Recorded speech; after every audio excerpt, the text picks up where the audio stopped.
cards is a lifestyle.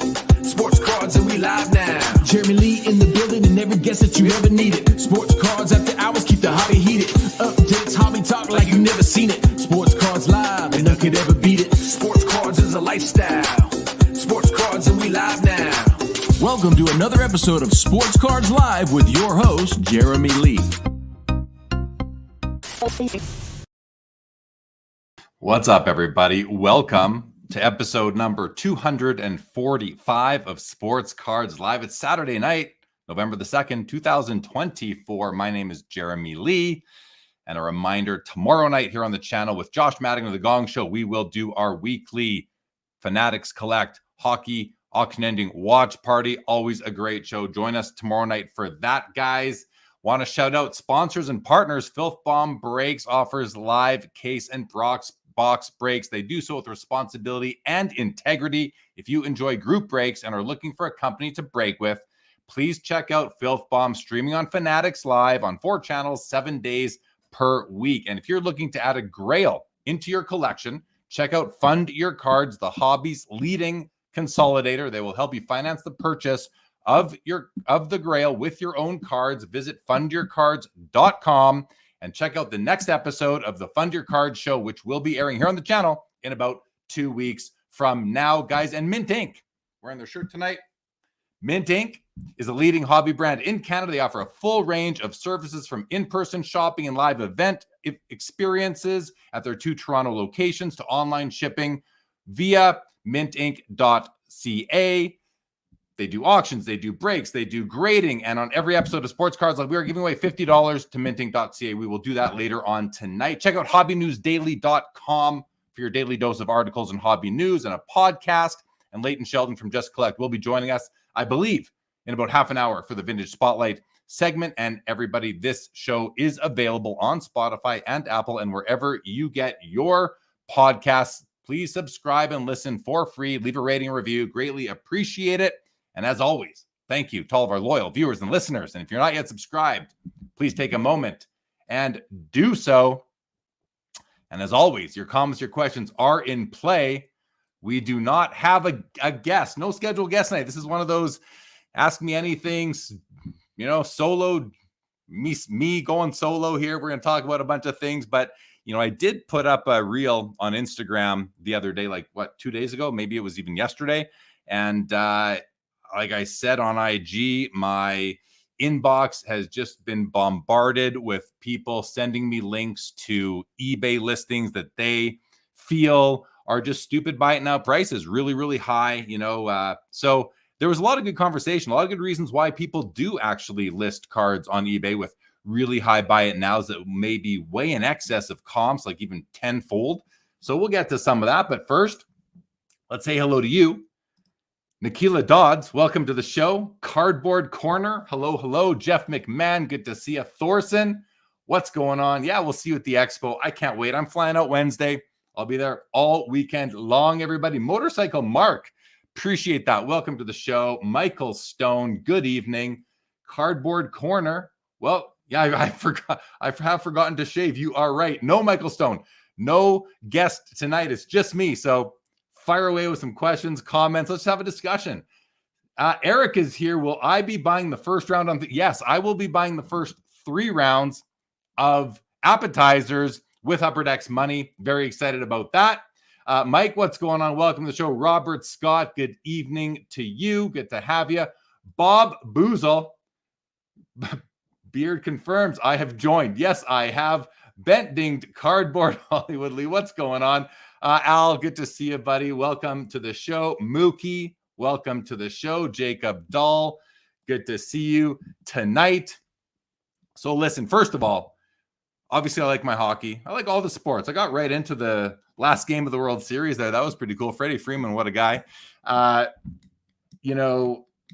Ovechkin, I just want to say one thing about Ovechkin. I wasn't sure that Ovechkin was going to break Gretzky's record this year or even next year. And it's not a slam dunk for sure, but he's got 3 goals in the last 2 games. So I'm feeling more positive about it than I was through the first, 10 games or so of the season. Halloween last night, as y'all know. And what I was doing was I was giving away packs. And for 20 years now, I've taken team bags. I put 10 base cards in and give them to the kids. But I doubled it up and I went 20.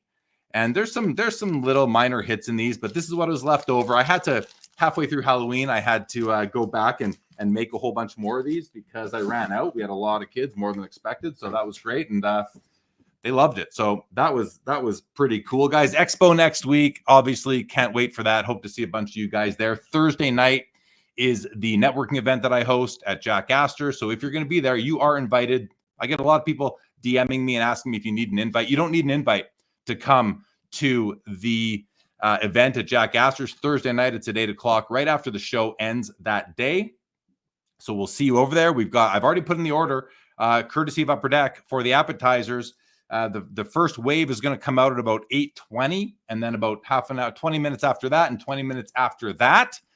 So keep that in mind if you're planning to come. That is Thursday night. Friday night's the bit of the later night at the show, goes till 8, and then there is the Gong Show, the Hockey Cards Gong Show's Rip Party, you guys. And if you're not going to physically be there, and very few are because they're in an Airbnb, so they don't have a lot of capacity, but be sure to tune in. They've got a ton of giveaways going on during the Hockey Cards Gong Show Rip Party, during the Sport Card Expo. So I will actually be physically in the house with them, and I'm excited about that. I'm looking forward to that event, and it's going to be tiring, but that's okay. That'll go. Those guys, I mean, Josh and team, those guys are going to be breaking. They're going to be breaking product to give away to the audience, to you guys, until the wee hours of the morning. I think just with the amount of donations of boxes that they have received from various just great hobbyists across the hobby. And Saturday, Sunday at Expo, I'm doing a lot of stage work this time. I will have a booth, and my buddy Sam will be there. Addicted to Cardboard is his Instagram, but I will be absent here and there. So if you're coming by, if I've got cards for you that you bought and I'm delivering them to you, just wait until I come back, or I'll leave them with Sam for you guys to pick up as well. Brett S., good day to you. Welcome to the show. David G., good to see you. Michael Stone. Yeah, and let me tell you about the trick or treat cards. So we had three bowls. My family, we had 3 bowls. We had a bowl of hockey card packs. We had a bowl of potato chips, and we had a bowl of chocolate bars and lollipops. It was like a Reese and Jolly Rancher combo. So we were giving kids 6 pieces each. It was a lot of fun. Matthew is here. What's going on, Matt? Tomcat Sports Cards. Weekend's been good so far. Hope same to you. Professor, good to see you. Stukes, what's going on? Bob Boozle says, what kinds of bells and whistles would a hobby box need to get $8,000 out of Jeremy's pocket? Literally a Ferrari. You got to put a guaranteed Ferrari. You're not getting $8,000 out of me for a hobby product. I'll tell you that, especially a one athlete thing. Just not my thing, Bob Boozle. But I think I know what you're talking. I think you're referring to the Mercury product, I believe. Yeah, interviews with athletes. Yeah, I'm going to be sitting with Max Domi, Chris Pronger, Chris Chelios, maybe Jeremy Roenick, and Natalie Darwitz. I'm scheduled to be sitting with all of them over the weekend, whether it's on the eBay stage or the Expo main stage. I'm doing like hosting work and panel moderation on both of the stages throughout the weekend. It's going to be a lot, more than I've ever done, most likely, but I'm looking forward to it. Yes, Anthony Ovechkin, 36 more, a goal today, 2 in his last game. I noticed they scored an empty netter for their 7th goal. I checked in to see if it was Ovi, but it wasn't. Lauren, what's going on? Good to see you. Lauren, are you coming up to Expo? It would be great to see you there. Adam, we'll see you. We will see you at the Expo. All right. So listen, I've got my screen share set up with. So what I did is I'll show you guys what I did because it's kind of funny. I think it's kind of funny here. Let me just do that. Let's bring up there's my eBay. Let me just switch the view. We'll make let's do it like that. So all right. So I made a watch list called eBay Stupid Prices right there, and I put in all the video, all the links to eBay auctions that people sent to me. I saved to this eBay watch list that I aptly named Stupid Prices. I think it makes sense. And listen, stupid prices doesn't necessarily mean that there aren't good reasons behind some of them. And we'll even look at the comments I got on my chat because or on the post I made, because some people actually said, I do this, and and they sort of took issue with what I was saying, but that's okay. I'm open-minded and willing to hear it, and I understand the reasons why some people would put stupid prices on their buy it nows. A blender of zombie on IG says, stoked to see Luke the Cardist in Upper Deck. Yeah, that's so cool in the Young Guns Renewed set. And if you are watching on Instagram, come on over to YouTube. Much better. I kind of use the Instagram live feed right now as we're multi-streaming to various platforms. I use the Instagram live as almost a recruiting mechanism to bring people from there over here to YouTube, where I just think the viewing is much better. So we'll get to some of these in a moment. A few more comments here. Tomcat, exciting times. Yes, for sure.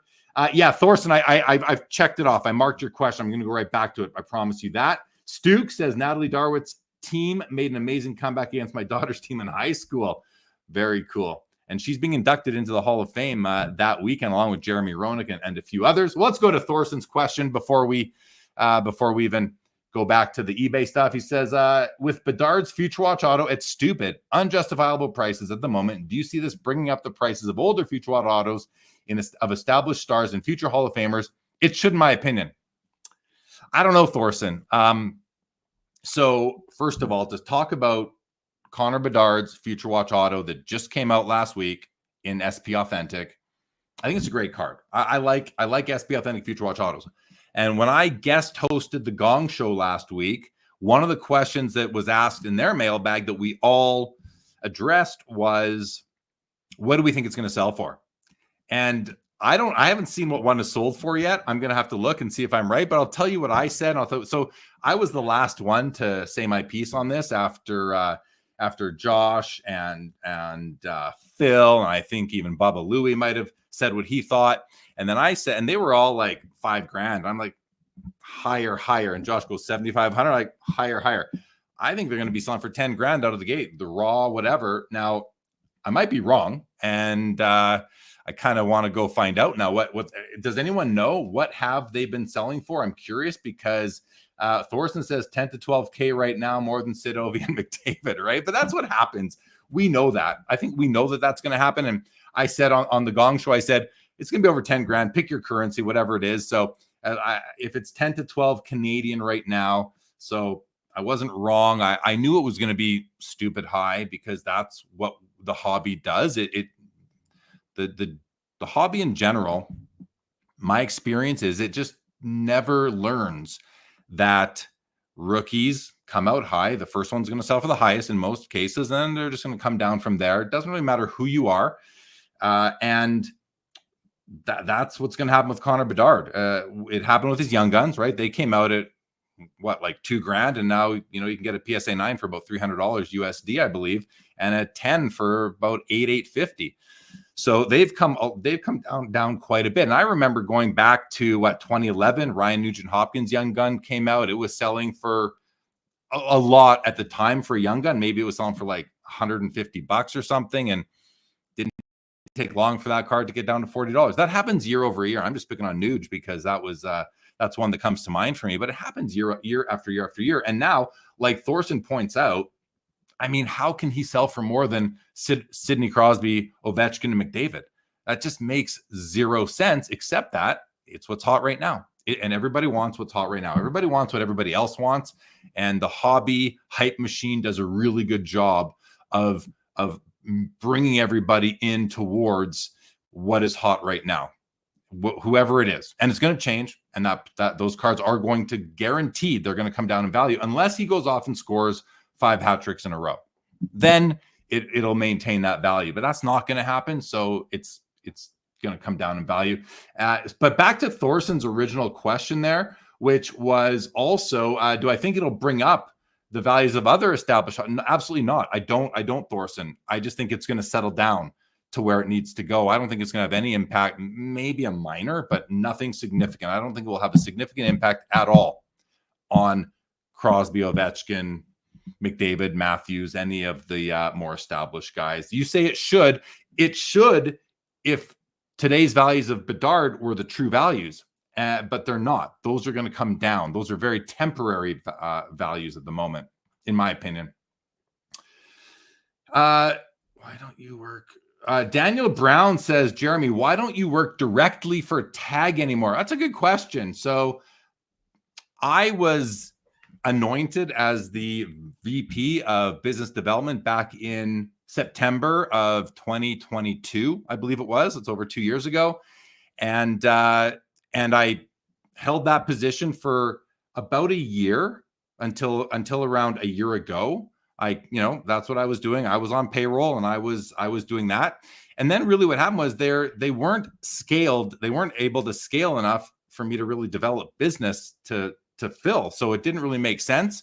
And I came off payroll but nothing else changed. I'm still happy to arrange meetings, introduce them to people I know, but they're pretty established now and they have a lot of relationships. So I sit in on the investor calls. There was actually one last night, and I'm a big fan still. I consider myself an ambassador for the brand, but I don't get paid, and I'm an investor at this point and a fan of what they're doing. And they're really taking off in the world of TCG and Pokemon. I haven't really, taken hold in sports as much as I'd like, but I think eventually, hopefully that happens. And but there's things happening there. And we'll see what happens next. Michael Stone, but thanks for the question, Daniel Brown. Michael Stone says, best non-auto rookie hockey set to buy. I know everyone loves Young Guns, but there are so many of them. I mean, I was going to say OPG Platinum because that's one of my favorites. There are autos in there, but you can get the non-auto, like the gold seismic non-autos, the red prisms. There's all sorts of parallels in there. Michael, I really would say OPG Platinum. That's my favorite. Vintage says there's a sucker born every day. I think it goes deeper than that, though. Vintage. I think there's a sucker reborn every time a new product comes out with a hot rookie. So you can be a sucker born every day, but you can be reborn. That same person seems to be reborn as a sucker year after year. Vintage. It saddens me to say it, but I think that's just the fact of the matter in the hobby, at least. And thankfully for myself, I learned a long time ago, I stay away from the hot rookie. I will wait. And that when it came to McDavid, I stayed away at the beginning. I had to pay more for McDavid cards later on. That's okay. I think overall, by not jumping on all the rookies every year, I'm probably in the green column, black, green, whatever you want to call it that way. Thorson says Sid and McDavid each had over 100 points in their age 19 second year season. He ain't even close to doing that. Totally true. I would want to look back and see, what did Yzerman do in his first 2 years in Detroit? Mario's he's an enigma. I was going to say, what did Mario do in his first 2 years in Pittsburgh? Because don't forget, those two guys went to their respective teams. Joe Sakic, the same thing. These guys all joined their teams when they were at the bottom of the league. They were the worst teams in the league pretty much. And eventually they win Stanley Cups with those teams.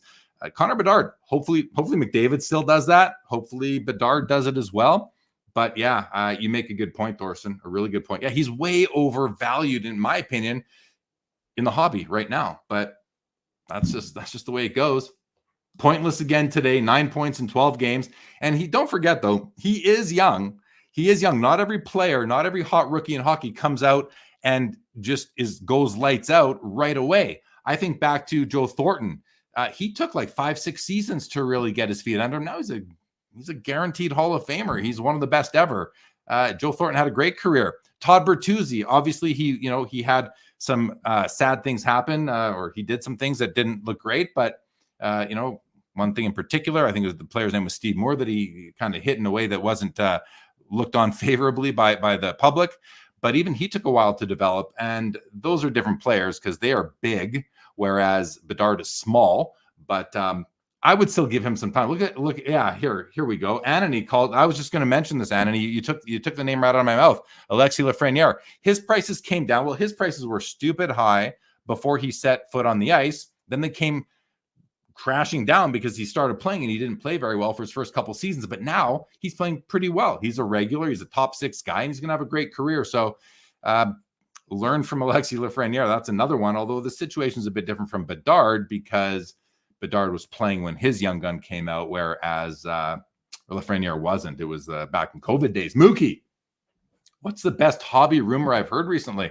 I'm going to put it back to you, Mookie. I don't know. I can't think of any. What's the best one you've heard? Because I'm not thinking of any hobby rumors right now. But if something comes to me, I'll put it on the back burner. Maybe something will pop up. Defend Pro Canada, right on.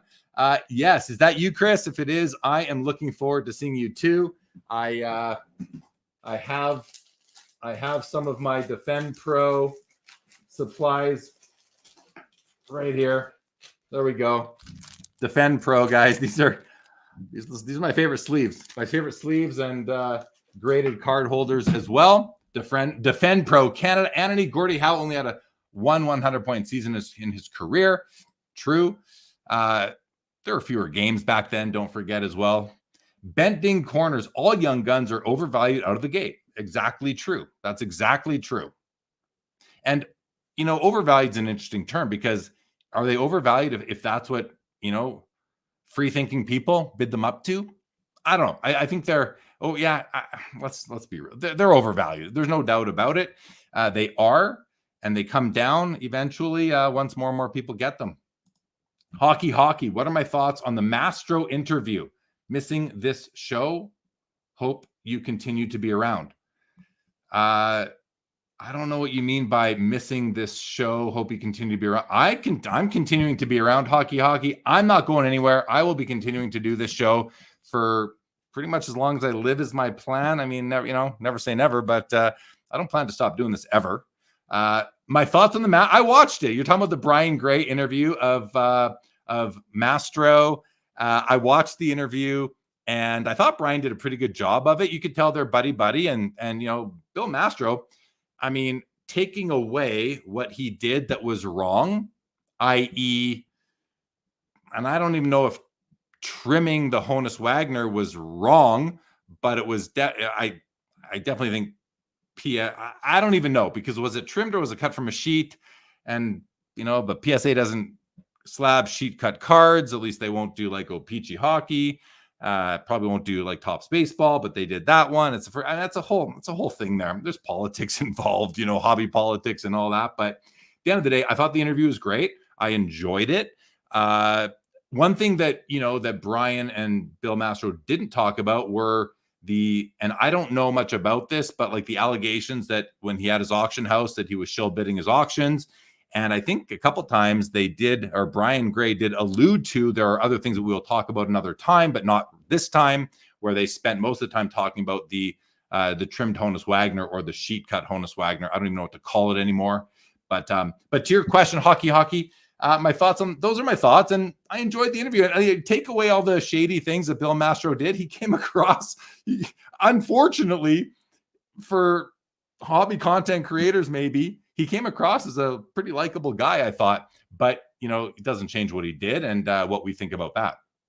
Robin Taylor, what jersey auto sets are you going to be looking for at the Toronto show? I don't do auto sets. I do patches and patch autos. I'm not a collector who collects just plain old autographs unless it's a player of mine. I have a few, but I like auto patches, or I just like patch cards. I don't need an auto on all my cards personally. But with that said, auto patches, Robin, mostly from the Cup and SB Authentic and Ultimate and hockey for the most part. I'm not, I do love Ultimate patches from the mid 2000s for baseball, football, and basketball. And maybe I'll hit up some of those as well. Rome Rant. I've heard there will be some amazing vintage at the show. A 1910 Sweet Cap pre sold for $195. Oh, pre-Expo. I know you moved a lot of your vintage hockey. Do you have any regrets? No regrets at all. No regrets at all, Rome. And that sort of, so what Rome is getting at here, guys, is that a year ago right now, I sold a lot of I sold a chunk of my collection. I needed money. I sold a chunk of my collection. And I moved some cards that I'd had for decades. Guy Lafleur rookie. I sold my Nolan Ryan rookie. I sold my Jim Brown rookie, my Joe Montana. Like across all sports, I sold a lot of those Hall of Fame rookies that I'd spent a lifetime building up. And then I always thought to myself, I can buy them back, or I can buy them back in lower grade, because I had pretty like high graded cards. And then but now I find myself I don't yearn for them back, Rome. I just don't right now. I've got some of them painted on canvases behind me. That helps to satisfy that. But I find myself lusting for other cards now. I don't know. It's an interesting it's really an interesting kind of mindset that I'm in, where I don't want to go get a Guy Lafleur rookie again, or a Phil Esposito, or a Norm Allman, or even a Jim Brown. I'd like to get again. There's one I'd like to get, but no, I have absolutely no regrets at all. It was a really good decision for me and my family. The Currency Project. Draisaitl was less than a point per game player until his 5th season. Draisaitl, who plays somewhat in the shadow of Connor McDavid. That's the Currency Project, Julian and Abdul. Yeah, he did. And he's still great, but his hobby love is always going to be, I think there's going to be a ceiling on it because he plays with McDavid. Brett S. Points first 2 years. Yzerman 87, 89. Lemieux 100 and 141. That's right. Thank you, Brett. Michael Stone, do you have GameStops in Canada? If so, would be interested to hear your thoughts on them being a group submitter for PSA. I think we have. I think we have GameStops in Canada. Someone else might know. I think we do. And my thoughts on them being a group submitter for PSA. I mean, I don't know. How are they trained? Do they know how to handle your cards? Are there any shady employees who are going to take them out the back door? Like, all these things come to mind that you just have to be careful about.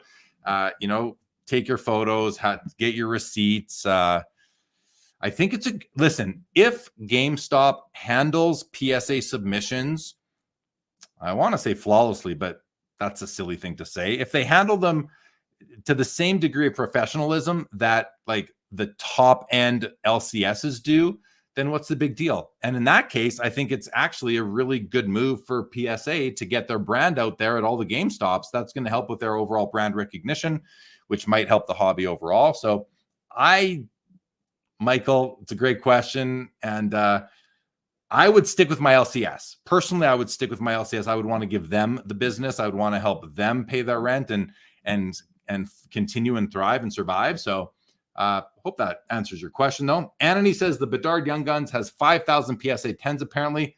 Oh, it's over. It's like 5,800 now. I think it's over. It might be close to 6,000 now, Anthony. I actually have a. Let me just say, I'm gonna pull it up really quick here. Where'd it go? I had a folder. There it is. I had a folder with quick links to a bunch of PSA populations for Young Guns. And here, the problem with this is you can't save the page it's on. It's on like page 3 of this particular set. So here, it's card 451, I believe. It's on page 4. What a pain.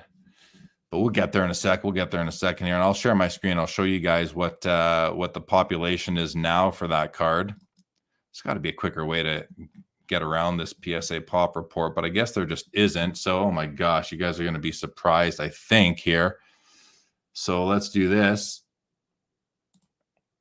Oh, there we go. So look at that, 5,959 PSA 10s as of right now on the PSA pop report for Connor Bedard's Young Gun. Closing in on 6,000. That should happen, by Monday, out of about 13,400 graded. So just under a 50% gem rate right there. Really interesting stuff. Who is going to win on Tuesday? I'm not sure. I don't even know what game you're talking about, Daniel. Steve Audio, you're the perfect fit to the Gong Show pod. It should be a permanent spot. Steve, thank you. First of all, I had a great time co-hosting the episode, and I'm going to be doing more of them with them, but those guys work way too hard for me on that podcast. I'll tell you, Josh Madigan is a machine. I can't believe I did it once with them here. We recorded last Sunday. It dropped Monday, and I could not do that twice a week the way they do. I couldn't even do it once a week the way they do it. Not with everything I'm doing as well, but once or twice a month, maybe once a month, I'm more than happy to, and I did enjoy it. Stukes, do you have a Dick Clapper? I had a Clapper, but that's a card that my Dick Clapper did not survive the sale of some of my collection last year. Robert Scott, am I bringing my Babe Ruth PSA 1 to the Expo for show and tell? Would love to see it. I'm not planning to, Robert Scott. I'm not planning to bring any of my PC cards with me. However, maybe that one I will bring because it is just so darn cool. Thorsten says, grade your own cards, folks. Go ahead and grade your own cards.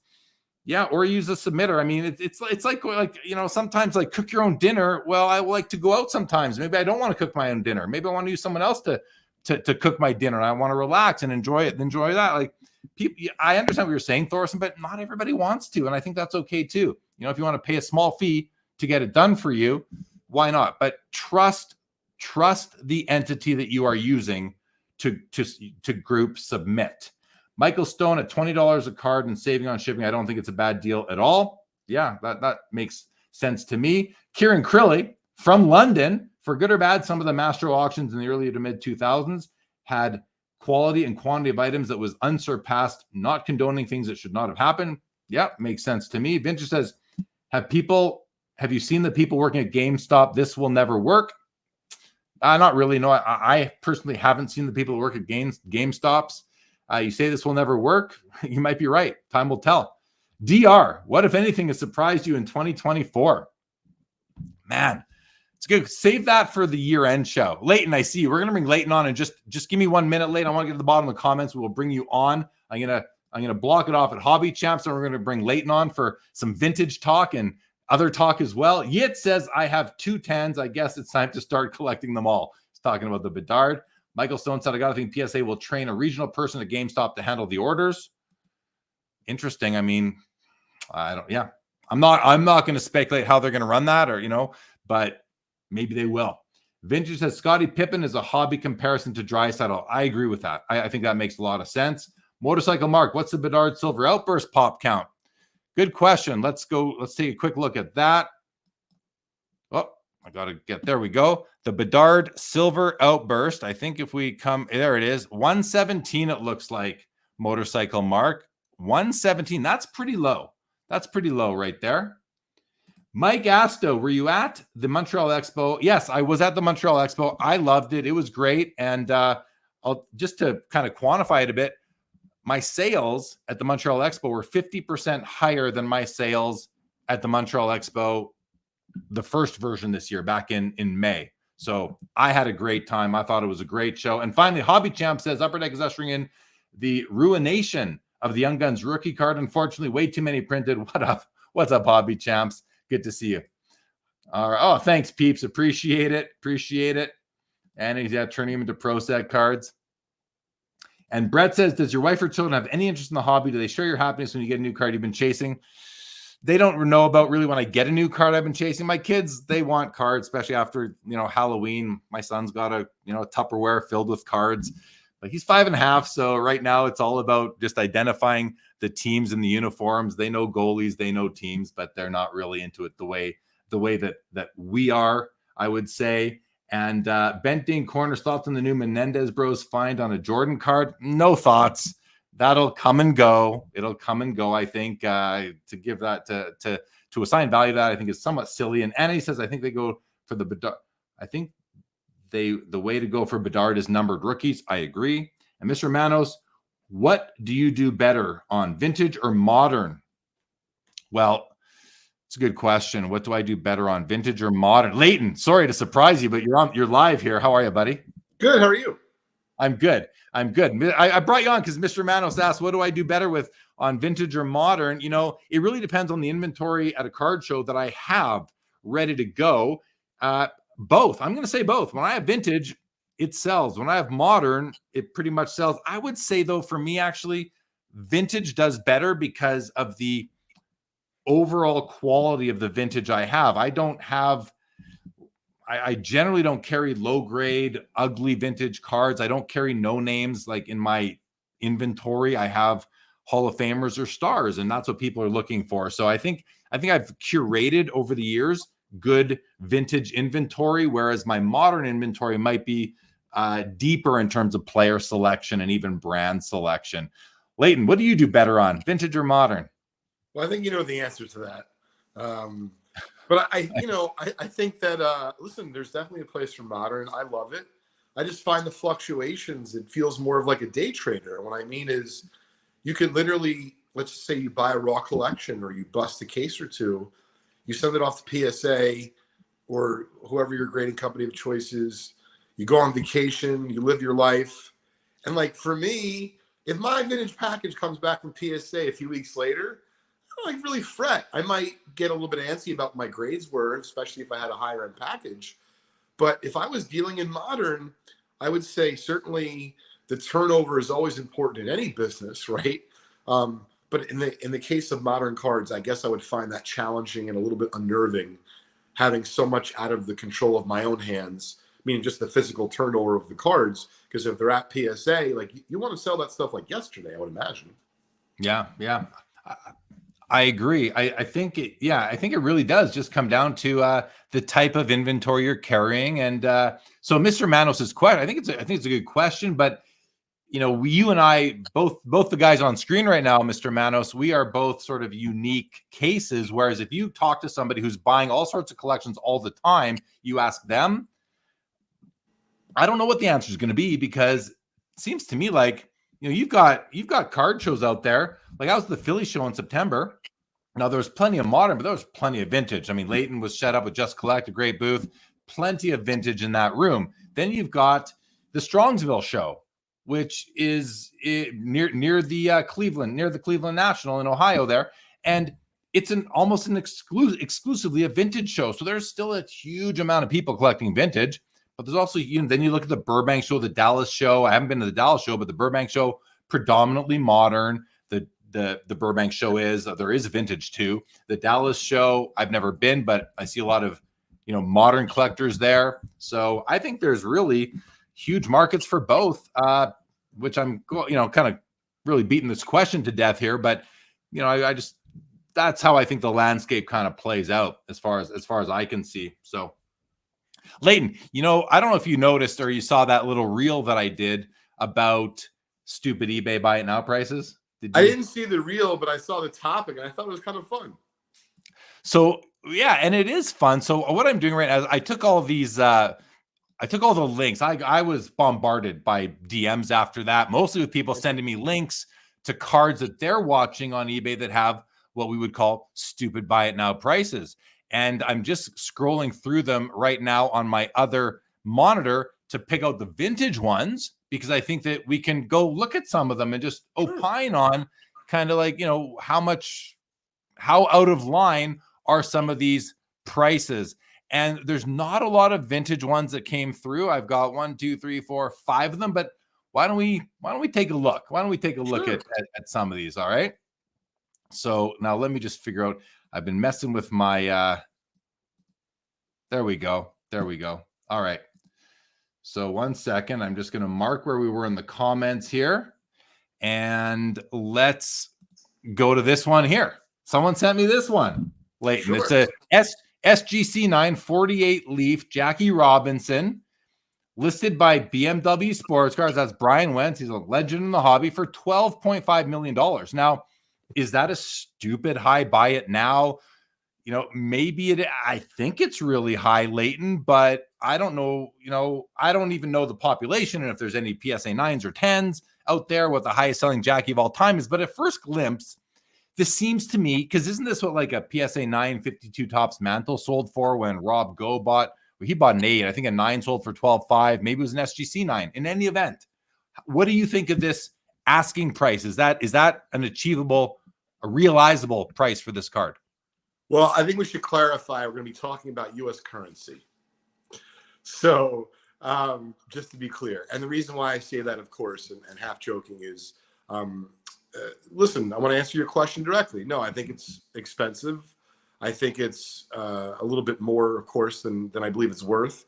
Brian had that card on display. I know that card well because the last Toronto Expo, which was earlier this year, I saw that card and posted about it on social. And then him or someone from his team got in touch with me and asked if I actually knew anyone who would be interested. And of course I do, just not at that level. And so, respectfully, without trying to, talk ill of the card itself, because I think the card is great. I just think the asking price is too high. And when you talk to Brian's guys there, did they give you an indication of what they would actually take for this card? Like, and let me just also mention that I do understand the angle of put it out there at a really high price, attract attention. People can go and Google BMW sports cards, probably reach him off eBay if they wanted to, which eBay doesn't like, but let's face it, that happens in our hobby, and negotiate a deal. Is this advertising? How do you look at the reasoning behind putting this up there at what seems like an astronomical price? And if this were to go to auction, do you have any gut feel for what it might achieve in terms of price, Leighton? Sure. So a lot of different questions in there. As far as if it's sold at auction, I believe that if Brian did put it up for auction, he'd probably only do it with a reserve. I believe it's just one of those cards where if he kind of goes to the grave with it, so to speak, I think he's okay with that. So I think there's that at play. And I think that there's so many different factors here, Jeremy. I think one of the things that folks should try to keep in mind, folks being, customers or investors, is that dealers, whatever a dealer is in your own mind, it could be someone that owns a shop, it could be someone that's set up the Expo or any and all of the above, but that we, because I'm a dealer, I'm a professional treasure card hunter, is that we are also collectors, many of us. So I'm just making it up. If the card is that level and you said to Brian, I'll give you $10,000, and Brian needs $10,000 to save his family or save his home, I suspect he might sell that. But if he doesn't actually need the money and he's also a collector and he also understands the marketplace, I'm sure in Brian's mind, he has what he thinks that the worst case is that card's worth at auction. But let's be clear, he's very well aware of the auction space. And so I just think these are all interesting talking points, Jeremy, because he clearly chose to put it out on eBay at a certain price versus just give it to a Heritage or an REA or a Memory Lane and just auction it and see what it would sell for. Because I don't believe he thinks the card would sell for that kind of money at public auction. What do you think this would sell for? I think if it's sold, if you don't, because I got to see Brian like next week, so I want to try to give you my honest opinion without having to, discuss with him how I came up with my on-the-spot evaluation.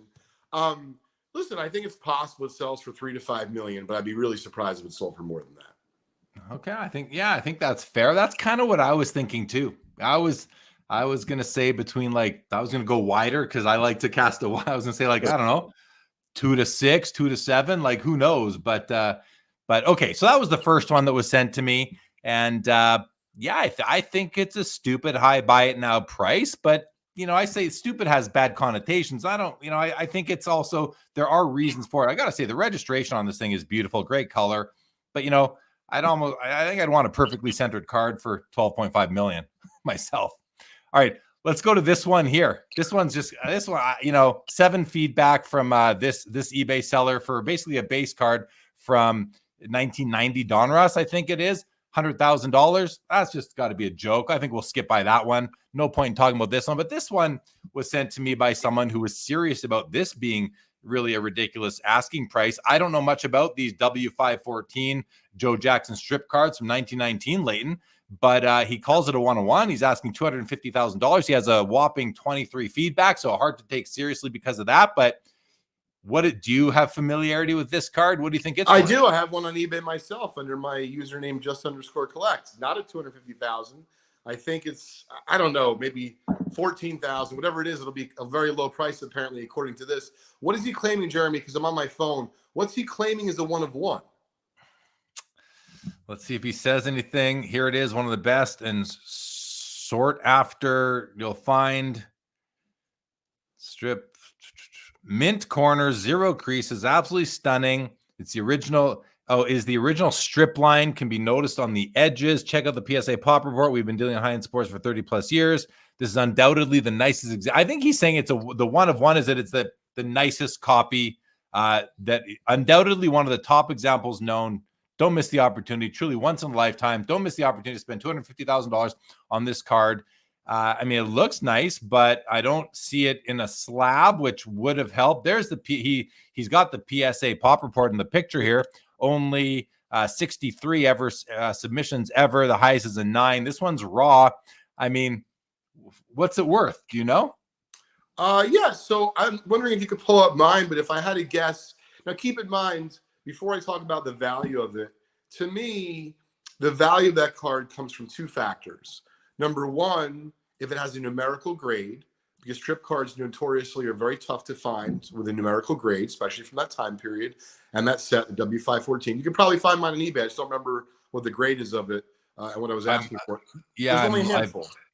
Is yours graded? Oh, maybe it's this one here. Yeah, it's graded. I just don't remember what it was slabbed. It's authentic. Yeah, right? it's an SGC authentic. This is yours. Certainly not in as good condition. It's the cut job isn't as nice, but the card's all there at least. Yeah, you're asking $14,750 on this card, which is definitely high. But I also know that card in recent years has picked up, a lot of interest and demand. But kind of getting back to it, the whole key to that card to me, Jeremy, comes down to 2 factors.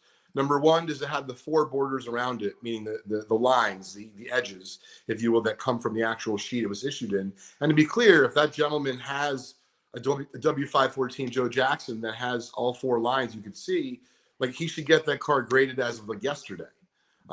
So I don't know why he would try to sell it raw, other than, I'm not comfortable with PSA, blah, blah, blah, all that kind of stuff. But then number 2, and this is what's interesting, what's happened with strip cards in recent years, is that people are really, of course, they're focused on eye appeal in cards that are not strip cards. What I've seen happen, Jeremy, with strip cards is, years ago, if a strip card had really nice eye appeal, but it didn't have a numerical grade, the price it would sell for would always pale in comparison to even not a great looking, but yet a numerically graded example of, for example, W514 Joe Jackson. But what I've seen now is you've had some cases where, like, a truly, almost like a near mint looking but authentic example can sell for the same, if not more, than like a 1 or a 2 or a 3 of that given card, especially if the eye appeal of that authentic example is through the roof. So just interesting nuances as far as strip cards go. Fair. Yep. All right. Well, let's go to the next one that was sent to me, and it's this turkey red Ty Cobb from 1911, a T3 authentic altered. Schoolboy Collectibles is asking 4.9 million. Now it does, the item looks absolutely. Is it autographed by Jesus Christ? It is not autographed, but it is beautiful.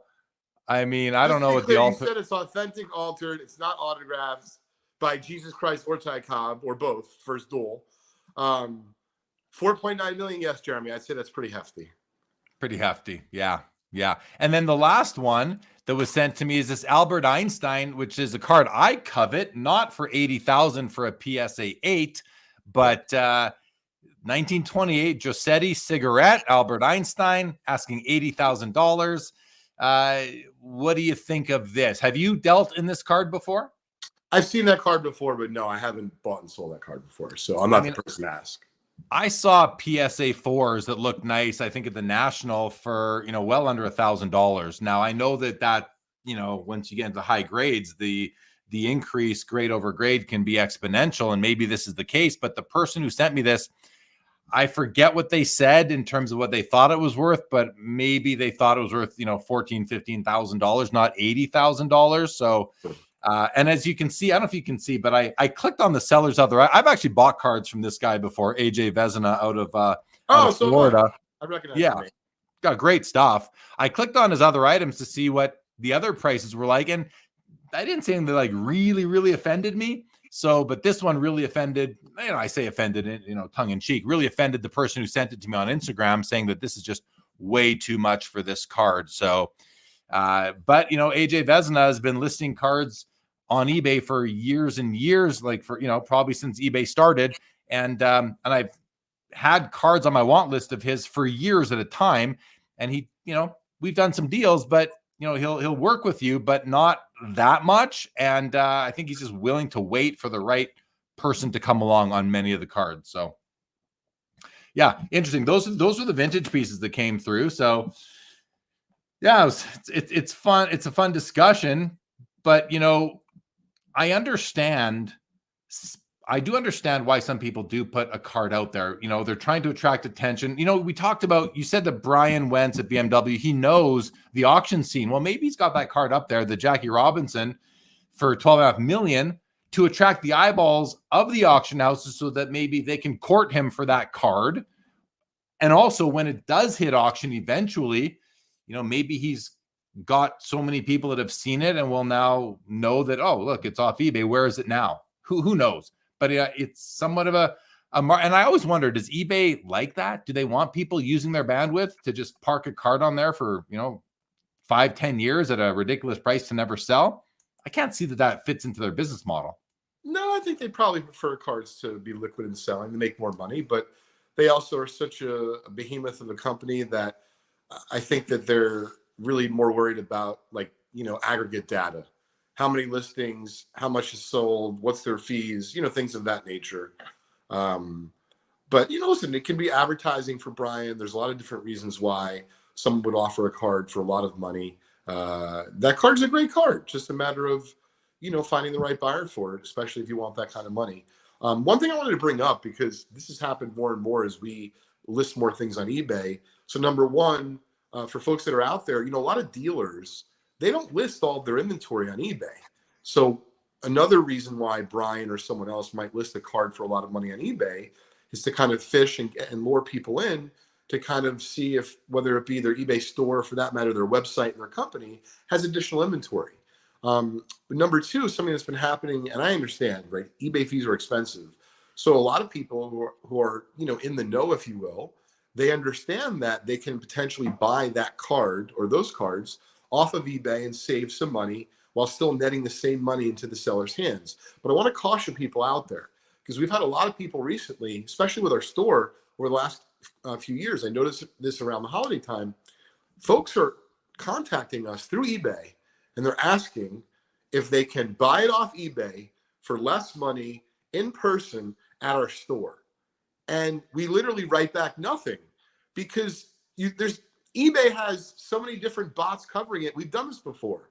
Anything you write back generally is going to be construed as, hey, you're trying to get business off of eBay, unless you just simply write no. And of course, that looks weird. What do you mean you don't want to sell? No, I want to sell. So what I would encourage people to do is, if you find a card on eBay that you really, really covet, and that, 10 or 12 or 14% is going to make a big difference to you, and you want to go through the effort of trying to save that money and contact the seller, don't do it through eBay. Reach out to them, look at their name, like the AJ Vezina, and Google them on the internet, or look up their IG handle, look them up on Facebook. Reach out to them in that way, and they will appreciate it, because you're not going to be putting their eBay account in jeopardy. It's a good point. It's a good point. Yeah. I mean, and so many people do deals off eBay. I do this weekly eBay show where I go over the items that ended for my watch list. And a lot of times the item will say, item ended because, the error in the listing are no longer available. And then I'll see someone post that exact same card on Instagram. I'll be, okay, so they sold it. But, people have their eBay inventory, and then they take it to card shows. Maybe they have it on their shelves maybe they own a store. So it's understandable. You don't have to sell everything on eBay, but oftentimes people do that, and eBay doesn't like it when you are simply diverting them to save the fees. And because, you use them to find the customer, and now you're dancing around them so you cannot cut them into the deal. And that's against their terms of their terms and policies, right? So absolutely. And another thing, Jeremy, to help buyers out there. So it really, if you're a collector, if you're another investor or another dealer, one thing to keep in mind is, if you're interested in a card and you're going back and forth with messages with a respective eBay seller, that doesn't stop someone else from buying it. And it also doesn't stop not just them from buying it on eBay, but if they figure out a way to negotiate with you off of eBay and they've offered more, I've had people get upset with our company and say, well, I was talking to you about such and such card. How could you sell it? Well, it was listed on eBay. Someone paid full price, and I didn't really net anything more. So my point is, sometimes the time, the research, and the effort will pay off for you. but it's really impossible to bat 1,000, meaning to always contact the seller, always buy it off eBay, always save the money. You're sometimes going to lose the card to someone else if you operate like that. Yeah. Yeah. Well said. So when are you traveling to Toronto for the Expo? I'll be up there Thursday.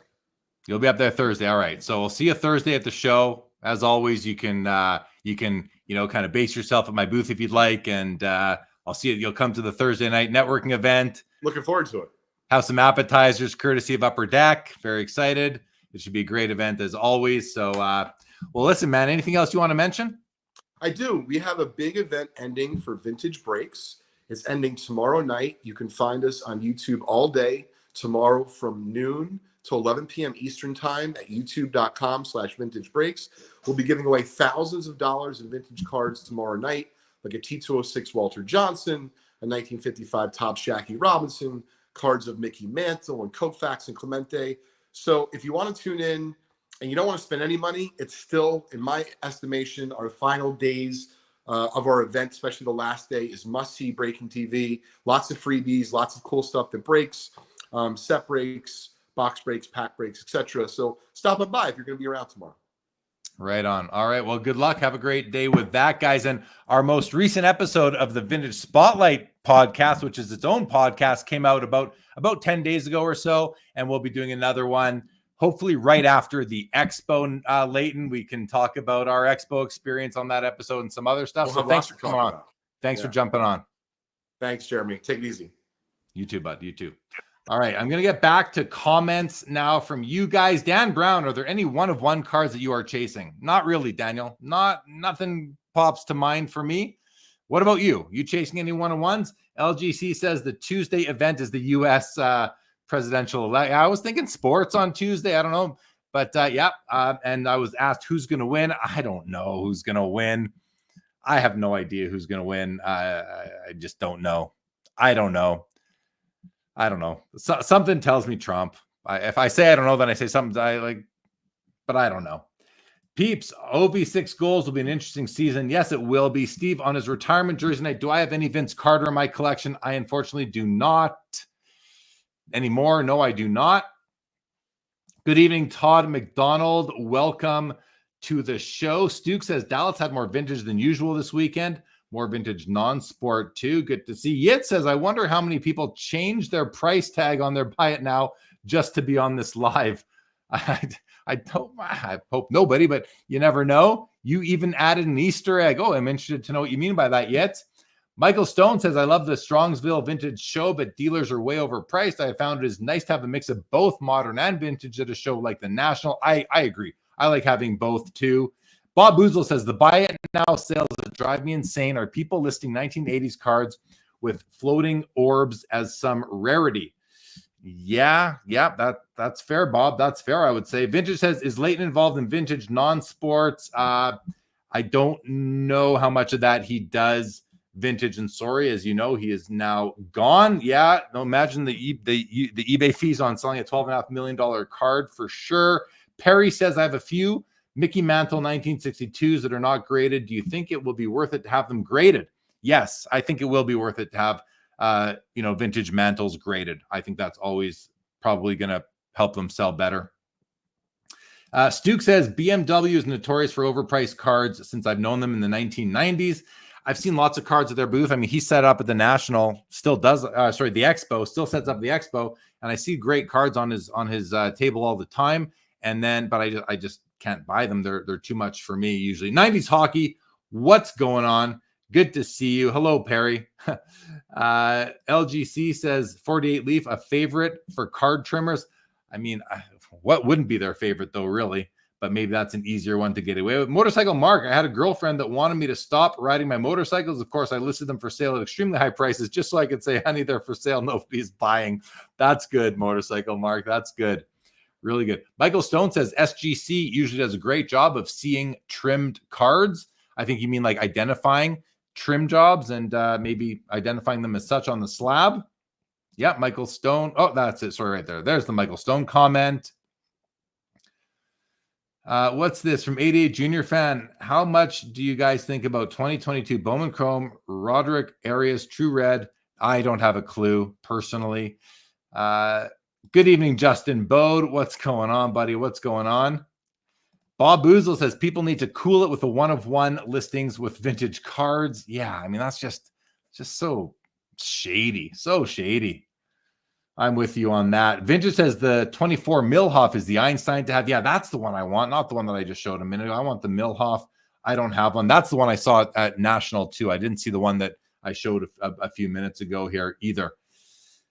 Mr. Mano says ridiculous amounts are very questionable. Well, I mean, I think people are just out there. Some people are trying to take advantage and find a sucker, and some people are just, I think, trying to maybe attract more cards. And or there's also the case where, well, we'll get to it when we look at some others. Actually, I'll save that. Bob Boozle is a handwritten letter that Albert Einstein wrote with math equations sold for $50,000. $80,000 for a card is not wise. Yeah, that right there, Bob Boozle. That makes a lot of sense to me. Jacob Goudreau says eBay is a business. Just pay the fees. They are doing a service and the seller listed the card with them. Don't give advice on how to avoid this. I mean, yeah, but you know, I hear you. I hear what you're saying, Jacob. Completely hear it, and I agree. I mean, I think eBay personally. I think eBay does a great job. They get a ton of eyeballs, and really their fees. People complain about them a lot, but I don't see their fees as actually being all that bad. 13, 14%. You're not paying, unless you also have an LCS, you're not paying rent. You're avoiding a lot of expenses by using them, and you're reaching the global audience. So I think their fees are justified. I think they're worth it.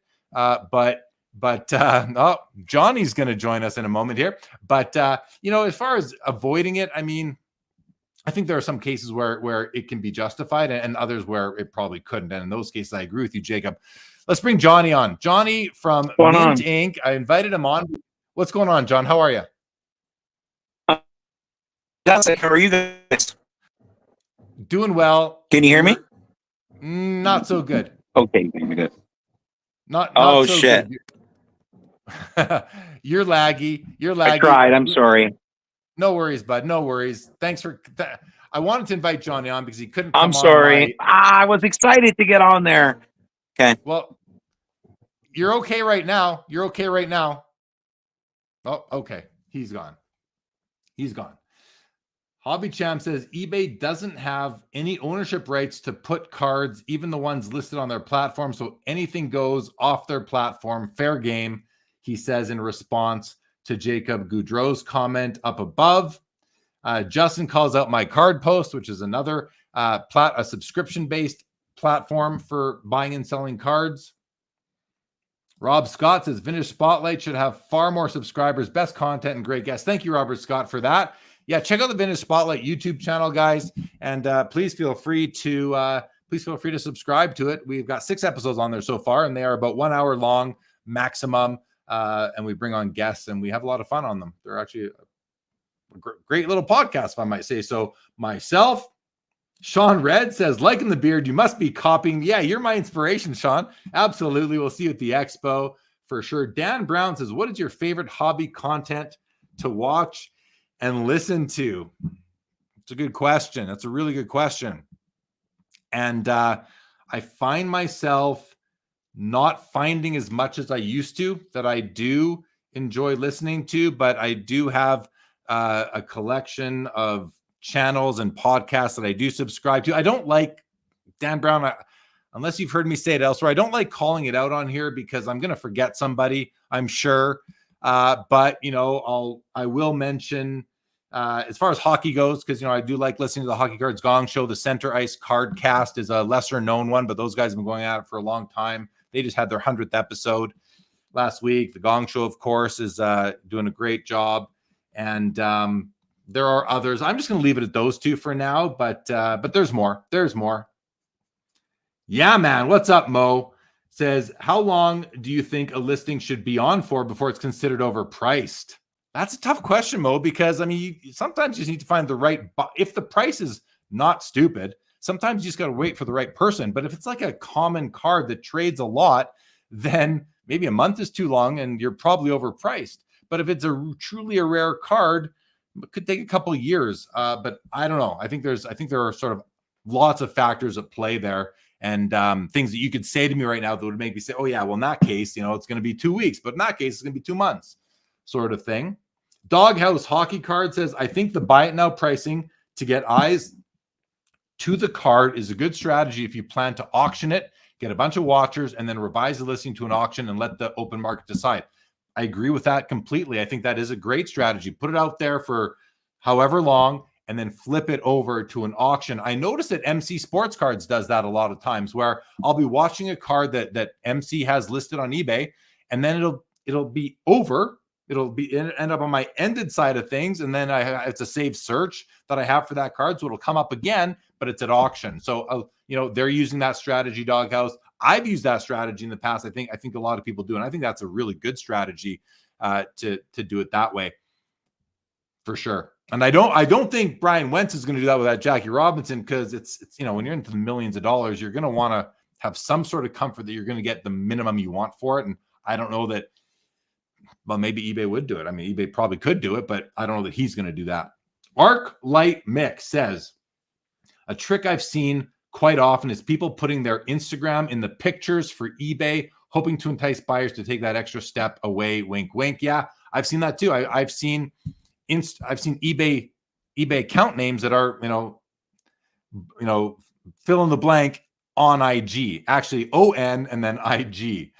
What's up, Sylvan? Welcome. Good to see you, buddy. Thank you for jumping on. Bob Boozle says, some of the reseller YouTubers I follow suggest ending and restarting eBay listings if they sit a few months. It helps the visibility, right? Push them back to the top, back into people's saved searches. That makes sense to me, Bob. And Brett says, on average, how many cards do you have on your eBay watch list? How many saved searches? Great question. For me, I have usually about 150 cards on my watch list. And then when I do my video every week, I clear out the ended ones, which are, you know, usually about 60 or so. And then I'll just delete them because I've done my video on them. And that's kind of why I started doing the video, because I'm like, I want to delete these, but I want to kind of remember what I was watching. So let's just do it on a video and talk about it. But that's about how many I have on my watch list. So call it 150. And that might include ended items. So 100 active, maybe 50 that are ended. I used to be at the max when it was 200 all the time. I don't even know what the max is. I don't think I've hit it in quite some time. And how many saved searches do I have? Dozens, probably not like tons of dozens. I think I probably have like 50 saved searches on eBay that that little blue dot appears. I'm constantly trying to get rid of those blue dots. It's a game of getting rid of the blue dots for me all the time. And who is it, Julian or Abdul? I always forget who's behind the eBay, the YouTube account here. Is there a sleeper 23-4 hockey insert set or parallel design you think people haven't caught on to yet? There's something called the Holo Types that just came out, I believe, in Series 1, 2024 Series 1, and it's a living set. And so they're gonna add cards to the set every year. They're called Holo Types. And from what I've been told from Upper Deck is that they're never going to make the same player twice. And I think that's really cool. It's unlike PMGs and Jambalayas where they make the same cards over and over again. They're never going to make the same player twice. So that's pretty cool. And I don't know how well accepted they've been so far. And I don't know how many people know that it's a living set, never to be produced again. But, the Bedard's in there this year, as is the Crosby. I forget if McDavid and Ovechkin are in there this year, but I've got a couple Bedards and Crosbys on my watch list, and considering making a play at one of them soon. I'm going to go with that one. Did you tell me who it is? I'm going to go with that one for now. JP says, have you ever taken an extended break from collecting? If so, when was your last one? Do you ever get hobby burnout? I love that question, JP. I mean, I've never taken an extended break from collecting ever in my whole, since 1980. I've never done that. But in the second half of the 90s, which, inevitably became one of my favorite eras of the hobby, my level of collecting came down significantly. If I was going at, 100 miles an hour up until the mid 90s, from 1980 until say 95, I came down to probably 35, 40 miles an hour. And then in 2000, I think it was, I've been at 100%. I've been going 100 miles an hour in the hobby since 2000 again. So yeah. And do I ever get hobby burnout? No, I don't. Sometimes I get like, content burnout, I guess you could say. Sometimes I just don't want to consume any content because I just don't see a lot of, I think, listen, I have a lot of friends that do content and I do watch a lot of their stuff. But there's just not as much stuff out there that I'm as interested in watching on a regular basis as I used to be. So that's, if I get any burnouts just from like, it's not even burnout. It's like I'm looking for content that I want to watch that engages me, that I find engaging and interesting and that resonates with me. And it's getting harder and harder to find. Timepiece Esquire says, when I started collecting cards 3 decades ago with my dad, the fun thing to do is complete sets. Even today, I still find myself chasing if I get even 2 of them from the same set. What about you? Yeah, I'm the same way. I grew up completing sets in the 80s. It was all about completing the set, whether I was doing the Fleer baseball set or the O-Pee-Chee hockey sets every year, Topps baseball. I did the 85 Topps football set back in the day, the black bordered cards. It was always about completing the set. Sticker books, all about getting the sets. And now, I mean, when it comes to base sets, I don't have interest in a base set. I have no interest in a base set of Series 1 or Topps baseball or even the Cup base cards. But I do like collecting things. So I go for a rarity play, like the Cup base card, base patch parallels out of 10 or out of 8, depending on the year. To me, that's a more engaging sort of thing to collect. And I collect them from all the years. I've got like 430 cards overall, and I keep on adding to that collection. And it's like a lifetime pursuit. And that's what I love about it. So yeah, I will. But what I also don't like are buying cards of players I don't care about. So even on a set that I love the looks of, I will, and I say, oh, I'm maybe going to pick off a few cards from that set. I'll pick off a few cards from the set. I am not going to be prisoner to a checklist. I am not prisoner to any checklist anymore. There's not a single, I'm just, as I say this, I'm just kind of auditing myself here, but I don't think there's a single set that I'm still chasing. Oh, there is one where I will even buy the common players, 2014-15 Upper Deck Masterpieces Hockey, the black framed leather prime memorabilia. I want all the cards in that set. That's the only thing I can think of where I want every card in a set, including the players that mean nothing to me. So again, my point being here that I don't want to have to buy cards of players that I have no connection to, no memories of, that kind of thing. What's up, Louie? Producer Louie in the house from the Gong Show. Timepiece says, set chasing is unfortunately a dying pursuit. I think you're right. I don't think that's the end of the world, though. What's also a dying pursuit is the importance of them and opening packs to get base cards. I mean, you see it, even yourselves out there probably. When you're buying a modern product, you're looking for hits. You're looking for the autos. You're looking for the patches, the rare parallels, the inserts. We see it with breakers all the time. They flip right through the base. The base doesn't even ship, that kind of thing. And I get it. Because the hobby has evolved from where it was in the 80s and the early 90s. It's evolved, and you don't have to evolve yourself. I mean, I suggest you do, but you don't have to. But what you then need to do is just be happy collecting cards that don't command value on the secondary market, which you're collecting. So that's okay. Read the stats on the back, read the stories, get all the baseball players, all the hockey players, whatever it is you're collecting. Fill in your 9-sheet pages in your binders. I mean, that's fun. Collecting doesn't always have to be about the money. This hobby doesn't have to always be about the money, but for most people, that's a huge part of it. That's just the way it is. Sean Red says, with Lemieux's O-Pee-Chee PSA 9 being only worth 4% of Gretzky's PSA 9, do you think Ovi's flagship Young Guns rookie card in the PSA 9 will eclipse Mario's card in price if he becomes the all-time goal leader? No, I do not think so. I think that's apples and oranges. I appreciate the situation here, Sean, but no, I don't think it will. I don't think it will. but it could, and I could be wrong. And you can come back and come back to this clip and say, hey, he was wrong. So I don't know, but my gut is I don't think so. Steve Audio says, do you open wax or just buy singles? I just buy singles. Very simple answer to that one, Steve. I just buy singles.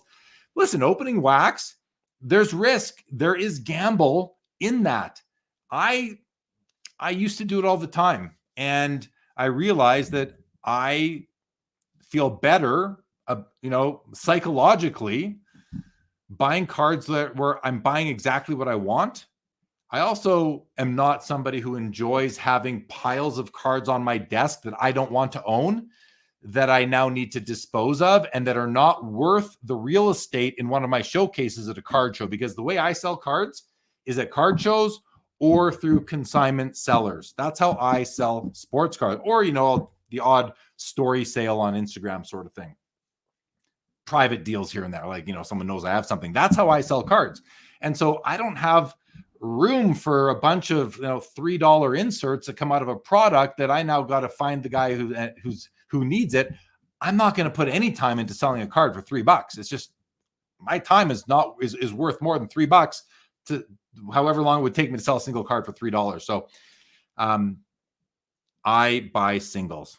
That even if I'm buying a collection, there's a bunch of stuff in there I don't want. I will maybe bulk it out early on at an expo or at the end of an expo, whatever it is, to somebody who deals in that kind of stuff. But for me, I want a higher average value card in my traders/show inventory. Doghouse Hockey says, any thoughts or comments on Bedard's Future Watch and the wide range of terrible autographs on them? The inscribed looks even worse. Yeah, I've seen like 3 versions of it. There's one I've actually started to like. It's just the biggest one. I think that autograph will grow on me, even though it's a mess. Like, his autograph is like, it's like, well, my 5-year-old would sign like that. But these guys, they got a lot on their mind. They got signing cards isn't probably their favorite thing to do. However, Sidney Crosby does a great job. Wayne Gretzky does a great job. Timo Solani does a great job every single time. And the inscribed, like the first 50 Future Watch autos are always inscribed. There's 999 of them. The first 50 are inscribed with the date they had their NHL debut. And I was talking on DMs yesterday with Bo Sports Cards, and we were saying, like, I'd rather they inscribe the date they got their first goal. To me, that's a bigger thrill for them than stepping on the ice. They step on the ice, they're very nervous. They step off the ice their first game without making a contribution, they're not sure where things are at. But when they score their first goal, to me, that's probably the biggest weight off their shoulders in their whole career, unless you're like a 20-year veteran finally winning the Stanley Cup like Raymond Bourque did. But other than that, I think scoring your first goal is a huge milestone for a player, and I'd rather they put first goal October 20th, 2024. That would be cooler for me. Otherwise, I'm with you, Doghouse. I do not like inscriptions. I'm not a huge auto guy, though, right? I'm not a huge auto guy. I like patches. I like clean cards. But if you're going to auto it, I do like Future Watch autos. And I would want one without the inscription personally. The inscription does not make it interesting to me. Daniel Brown says, I used to listen to Sports Card Therapist. Any word, whatever happened to that guy? Yeah, great question, Dan Brown.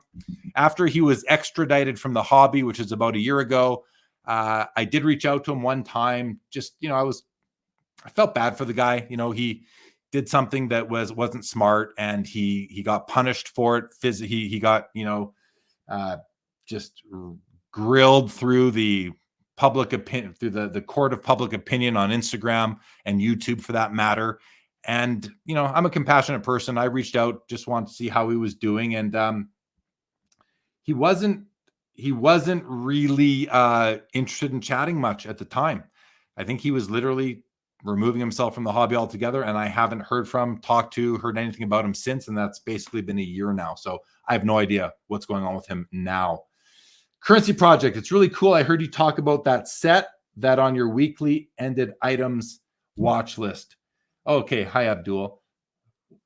Thank you. I don't know what set you're talking about. Oh, the holotypes, maybe. You're talking about the holotypes, which Sylvan says Ovechkin is not in the Series 1 holotypes. He will have one later on. Sylvan says, do you sometimes get burnt out on DMs? The worst thing about DMs, and I never get burnt out. Like, I love getting DMs. Of course I do. It's always nice to hear from people. But the worst thing about it is that sometimes you get so many at a time that you read them and then you're going to come back to them, and then you just don't get back to them because they get pushed down so far on the DM list. And then I feel like I've like offended somebody, and then I'll be falling asleep at night and a DM will pop into my mind. I'm like, oh crap, I didn't respond to that guy. And I'll go digging for it and searching for it, because I just, you don't want to leave somebody just like that, unless you want to. It's happened. There's people that there are times I get a DM and I just don't respond because I don't want to. And we're entitled to talk to who we want, right? But if you're reaching out to me and we've never talked before, I always want to write back. And if I don't, and if that's happened to anyone out there with me or anyone else, like, try not to take it personally. Maybe just nudge them again, because sometimes it gets pushed so far down. It happens with text messages too sometimes, especially on like birthdays and that. Bob Boozle, did you ever have to hide your collection because you dated an unstable lady? I did for 2 months. No, I've never had that problem, Bob Boozle. Through my whole life and all the relationships I've been in, and I've had several relationships where I've lived with a person, and I've never had that problem. Luckily, I've never had that problem. JC says, I get burnout from how hard it can be to make deals. I feel like I get stuck collecting sometimes. I don't really know what to say to that question. I hear the comment, JC, but yeah, it depends what kind of pressure you put yourself on to do deals, the extent to which you need to do deals to generate revenue and income for yourself, I suppose. Hobby Champ says, I have hobby lulls, but never burnout. There's always cards that pique my interest. Yeah, that's a good point, because to me, and I've said this before, if I am ever getting burnt out by like the narratives of the hobby, some of the content in the hobby, that kind of thing, I can always go back to my cards. I can always pull out a box of my cards and they make me happy. I can go browsing cards on platforms, on sales platforms, and maybe buy something here and there. And no, that's going to make me happy. So I don't get burnt out on cards ever. Perry says, I have 6 unopened packs of hockey 1989-90 O-Pee-Chee stickers. Would it be better to have the packs graded or the stickers? I don't know. I hate to say it, Perry, maybe neither. It might not make a difference either way. I don't think I would bother grading the sticker packs. I'd probably open them, look if there are any valuable cards in there, which I can't imagine there are, but there might be. Maybe, like the Gretzky and Lemieux, perhaps. I'd probably, and you want to do something with them, maybe I'd grade those single ones alone. Jacob's getting a good laugh from Bob Boozle. Brett S., after all these years of collecting, does the heart still pump and adrenaline run when an auction you're bidding on is ending? Yeah. Oh, yeah, Brett. It sure does. After all these years of collecting, I still have a physiological response sometimes to cards. If there's a card I'm bidding on and I really want it, and I'm looking at it 10 times a day for the 5 or 7 or 10-day auction or listing. Yeah, I certainly do. The heart gets pumping, and especially if it's a card I really want. Like, I bid on cards that there's different degrees of how much you want or need a card. Some cards you really, really want. Some cards you really need, because you're working on a set or a sub PC or whatever, and the card fits in super well. There's only 10 of them. You haven't seen one in 2 years. It comes up and you wait all week. And I don't place my bid. I snipe at the very, very end. That's how I bid. I don't want to, bump up the price on myself. So I come in at the very end, and the heart's pumping, and I have to make sure that, God forbid your phone rings and takes the eBay screen away from you if you're doing it on eBay at that moment in time. I mean, that's never happened to me, but if it did, or you forget, you get distracted. That happens to me all the time. I forget to bid. Pisses me off. But if it's a card that I really, really need, I'll set like 3 alarms to make sure that I'm not going to miss it. And then I'll make sure that I have I'll be sitting at the computer. I'll have a screen open. I'll be sure to get that bid in and make sure that I do win it. Jeff's card journey. What are some of your favorite sets from 95 to 99? Oh gosh. I mean, there's just so many great sets in that span of time. I like all the usual suspects. Jeff, in basketball, base, I like the rubies, I like the PMGs, I like the jambalayas. if I speak to hockey a little bit more, I like the Sixth Sense Wizards. That's one of my favorite cards. But you asked me about sets. So if you're asking like a product, like what was the name of the product that these cards came out of, I don't even know half the time what the product. I know the card. I don't know what product they came out of half the time from the 90s. So it's more like, what are some of my favorite insert sets? That's a better question for me. And I just sort of named a bunch of them, but that's an easier question for me to answer. Timepiece says, do you remember the 97 Donruss Elite dual auto cards? They had Yzerman and Gordie Howe, Lindros and Leclerc. Yes, I do remember those. Timepiece. Rob Scott says, has the extremely weak Canadian dollar affected your card spending? Will it affect prices at Expo? I think it'll be good for Expo, right? Because especially with the Americans that come up, their dollar goes a longer way. They should have some good time spending money. But does it affect my card spending? Not really, because I just, when I have US dollars, so I spend US dollars. When I buy a card, I keep US dollar PayPal on hand. So if I'm buying a card with US dollar PayPal, I'm not converting it and paying 1.4x on the exchange. I'm just spending US dollars. So, but on the other side of things, I suppose I could, sell those US dollars for Canadian money. And if I looked at it that way, then maybe I would buy less, but I try not to think about it like that. I don't want to worry about exchange rates too much when I'm buying cards, but I understand that it is a concern and our dollar is very low right now. So Dan Brown says, do you see yourself visiting Cards HQ soon? I mean, listen, I have no plans on going to Atlanta right now. Cards HQ is not something that's going to get me to Atlanta on its own. But if I'm ever in Atlanta, of course I'm going to go there. I'm going to want to check it out. Go say hi to Jeff and the people there and check it out. Yeah, I'd love to do that. But it's not something that in and of itself would attract me to going on a trip to Atlanta.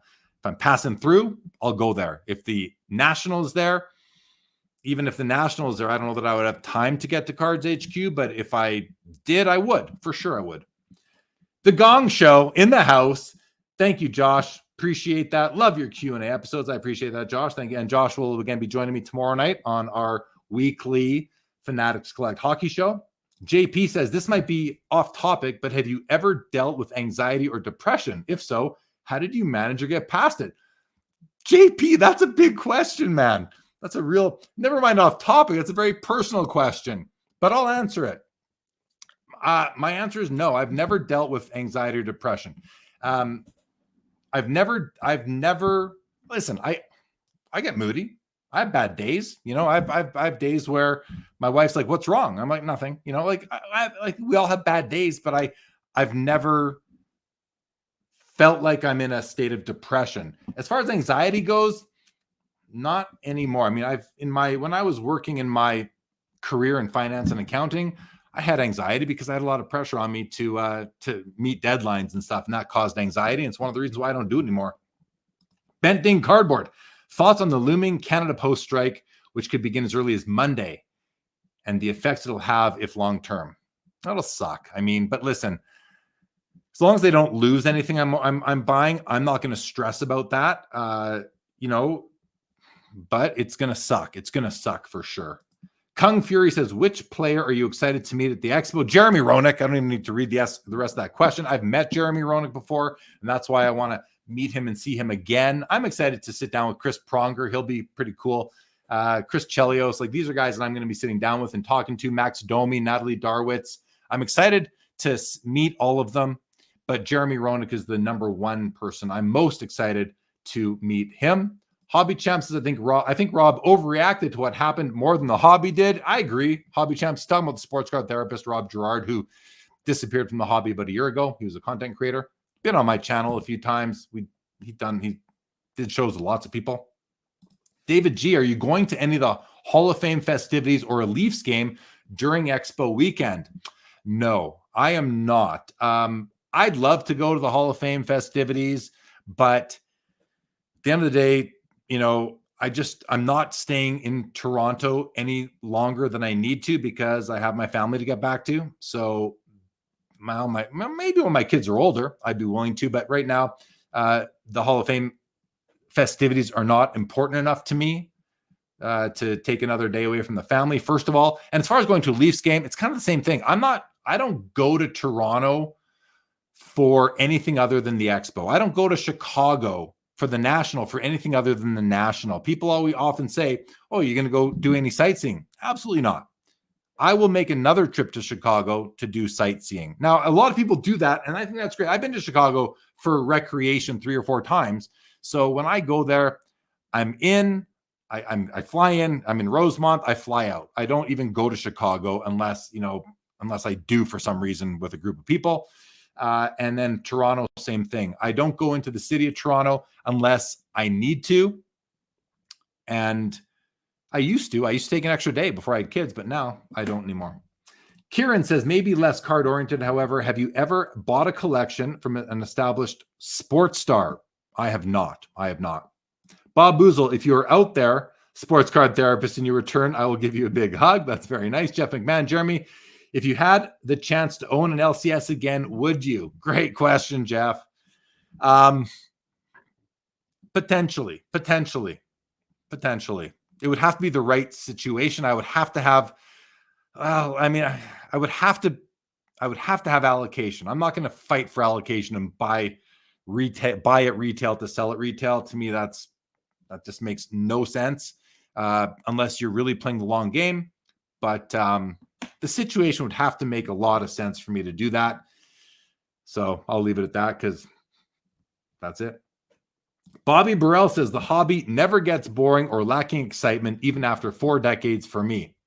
Yeah, I'm with you, Bobby. I'm with you. Timepiece says, Jeremy, I'm 38 years old and still single. I need a woman who likes hockey and cards. My dad suggested I go to Toronto Expo and meet the one. Good idea? Absolutely, that's a good idea. Go to the Expo to meet your wife for sure. For sure. Bob Boozle says you just have to tell the lady that if she collects handbags and shoes, you can collect hockey cards. I think that's a fair trade-off right there. Definitely. Mike Asto says, do I collect more specific players or a certain team? Sir, I do not collect a team at all. I'm a player-specific collector, and I collect lots of players, but I'm not a team collector at all. I've been working on collecting all Islanders, Future Watch autos, and having the most fun I've had in a hobby. That's great. I mean, do that. And when the Atlanta Thrashers moved to Winnipeg and became the Winnipeg Jets, I decided I was going to collect the Cup RPA of every player to ever go through that organization. And then I realized that I don't need cards of these guys that played there for 8 games. And then I realized that I'm actually more of a Flames fan than a Jets fan. So I just abandoned that altogether. And I'm glad because I really don't have interest in collecting the players on that team. They are my second favorite team and the team I cheer for the second most behind the Flames. But I am not a team collector. And one of the reasons why is that, I used to like Teemu Selanne, my all-time favorite pro athlete. And when he got traded away from the Winnipeg Jets back in 95 or so, I was heartbroken, absolutely heartbroken. And then, we saw here, I was collecting Johnny Gaudreau. When we saw him leave, I was heartbroken that he left our team. Never mind what happened, earlier, just at the end of August there. I mean, that's a whole other thing, but I just don't collect players on my favorite team because players leave my team and they will leave your team too. And then you have to decide, do you still want those cards? So, because even when Steven Stamkos got traded from Tampa, I saw people sell my Stamkos collection. Marc-Andre Fleury got traded from Pittsburgh. People are selling their Marc-Andre Fleury collection. That happens all the time. So you have to be willing, if you're collecting your team or any modern player because of the team they play on, you have to understand that there's a very strong chance that they are going to end up leaving that team and going to another one. Greg Davis, have you ever collected the Tim Hortons cards? I have not, Greg. I have never collected it. I collected the McDonald's cards back in 1990, 91 when they first came out, but I had never, and then that license or that switched over to Tim Hortons from McDonald's several years ago now. I've bought the odd pack there, but not in a few years. No, I just haven't. But what about you, Greg? And a lot of people do. When I set up at the local show here in Calgary, I get people coming by And even at the Montreal Expo and the Van City card show, people were coming by my booth saying, do you have any Tim Hortons? I had, no, I do not. It comes back to what I was saying about busting packs. Like, I don't carry enough inventory to bring cards that are worth $1. It's not worthwhile for me to travel with cards that I'm going to sell for $1. Steve Audio says, did you ever see the Splitting Chicklets episode with JR and Timo on the golf course? Pure gold. I don't think I did, actually, Steve. Two of my favorite athletes of all time. I need to watch that. Stuke says, did any Winnipeg Jet player or former NHL player ever wander into your shop? Yeah, Teemu Selanne. Teemu Selanne lived my shop was on Grant and Centennial. If anyone out there knows Winnipeg, if you want to Google Maps it, my shop was right on the corner of Grant and Centennial. And he lived on Campbell between Grant and Mathers, which was literally like almost around the corner. Like, you could walk from my shop to his house, and I knew his house. You used to see him playing street hockey with the kids in the neighborhood. You could walk from my shop to his house in less than 10 minutes. Robert Scott makes a good point. Says security is the biggest drawback to opening an LCS these days. I mean, Maple Leaf Sports here in Calgary got broken into maybe 6 weeks ago or so, where they broke into the store beside his bay and broke through the wall. That's what they did. Like, just crazy. What's up, Colin Murray? Good to see you. Daniel Brown says, what's the shadiest thing you've seen at a card show in person? I've seen somebody, I didn't see them snatch anything, but I saw somebody at the National in Chicago. I think it was 2019. I saw somebody like bolting through the booths and people chasing him. That's as shady as I think I've seen, Daniel Brown, but I could be forgetting something as well. That's possible. Wow, we're at the bottom of the comments. So why don't we do this? Why don't we go back to here and have a look at some more of these. Let's just do that. Some more of these cards that were sent to me that were people thought were really, really high price. So I'm just going to open up a bunch of them here. Let's open up $200,000 Bedard, a $700 Kenny Pickett, a $4,000 Jonathan Quick, a $30,000 Patrick Martin Brodeur, these Pasternaks. We did that. Marc-Andre Fleury. And the funny thing is that a lot of these cards that were sent to me, were sent to me by people who collect these cards or these players. So they know what they're talking about when they send me these items. So let's just stop there for a second and let's open up this one here. Connor Bedard exclusives, numbered 98 of 100. My friend, and I know the guys at West. Mo's one of the best dudes in the hobby, is asking $200,000 for the card. The person who sent it to me said, I think that's a little high, all because it's the jersey number. And I agree. The thing about West Sports Cards is that they sell a lot of cards on consignment for their customers, and that's probably the case here. I highly doubt that Mo and his brothers own this card. It's likely customers who said put it on there for $200,000, and Mo said all right. And but I think that's absolutely ridiculous. Not $200,000 for this Bedard Young Gun, number 98 out of 100. I could see it selling for I could see it being worth maybe $20,000, maybe 25. Like, if you have that guy who only collects Bedard cards, that kind of thing. But yeah, 200,000 is stupid. Let's just be simple. Let's just be that is a stupid price right there. How about this one? Kenny Pickett, RPA Emerald Patch out of 18. It's a PSA 9 Pop 1. They're asking $700. So I thought at first glance, my buddy Dre sent me this one, and I'm looking at it and I'm thinking to myself, I don't know much about Kenny Pickett anymore. I know he was a big prospect about a year ago. And I'm thinking that seems kind of reasonable. It's only 18 copies. It's got a patch. It's an on-card auto, $700, not crazy. But then I said to him, send me some comps. So he did. Like, the same card numbered out of 20 something sells for $60. So how is a card out of 18 worth $700? This is offered by Blowout Cards too. I don't know what that means, if that's, the Blowout shop or what it is, but from what I could tell, and I don't know for sure, but I'm willing to say it, that's a stupid price right there. Let's keep going. Jonathan Quick. The interesting thing about Jonathan Quick rookies is that he didn't have many at all. I think he has 2 rookie cards in 07-08 when there were lots. So $4,000 for this PSA 9 SP Authentic Future Watch at a $999 certainly seems too high. How high? How too high is that? Maybe it's maybe it's worth $1,000, maybe it's for $1,500. So not like a 10 times stupid price or 20 times, but still very high. I don't know if I'm willing to call it totally stupid, but maybe it is. This Martin Brodeur, this is the 0506 Cup variation 1/1 auto patch. So you got the base card out of 249, then you got the patch card out of 10, then you got the auto patch out of 1. So this is a cool card. It is a sticker auto. Keep in mind, not many sticker autos in the Cup. $30,000 offered by Ovechkin, the grade 8. I mean, I know who he is pretty well. I've known this guy for years. And but this guy has always put his cards on eBay for really, really, really high prices that make no sense. But look what happened. He was doing this 10, 15 years ago, guys.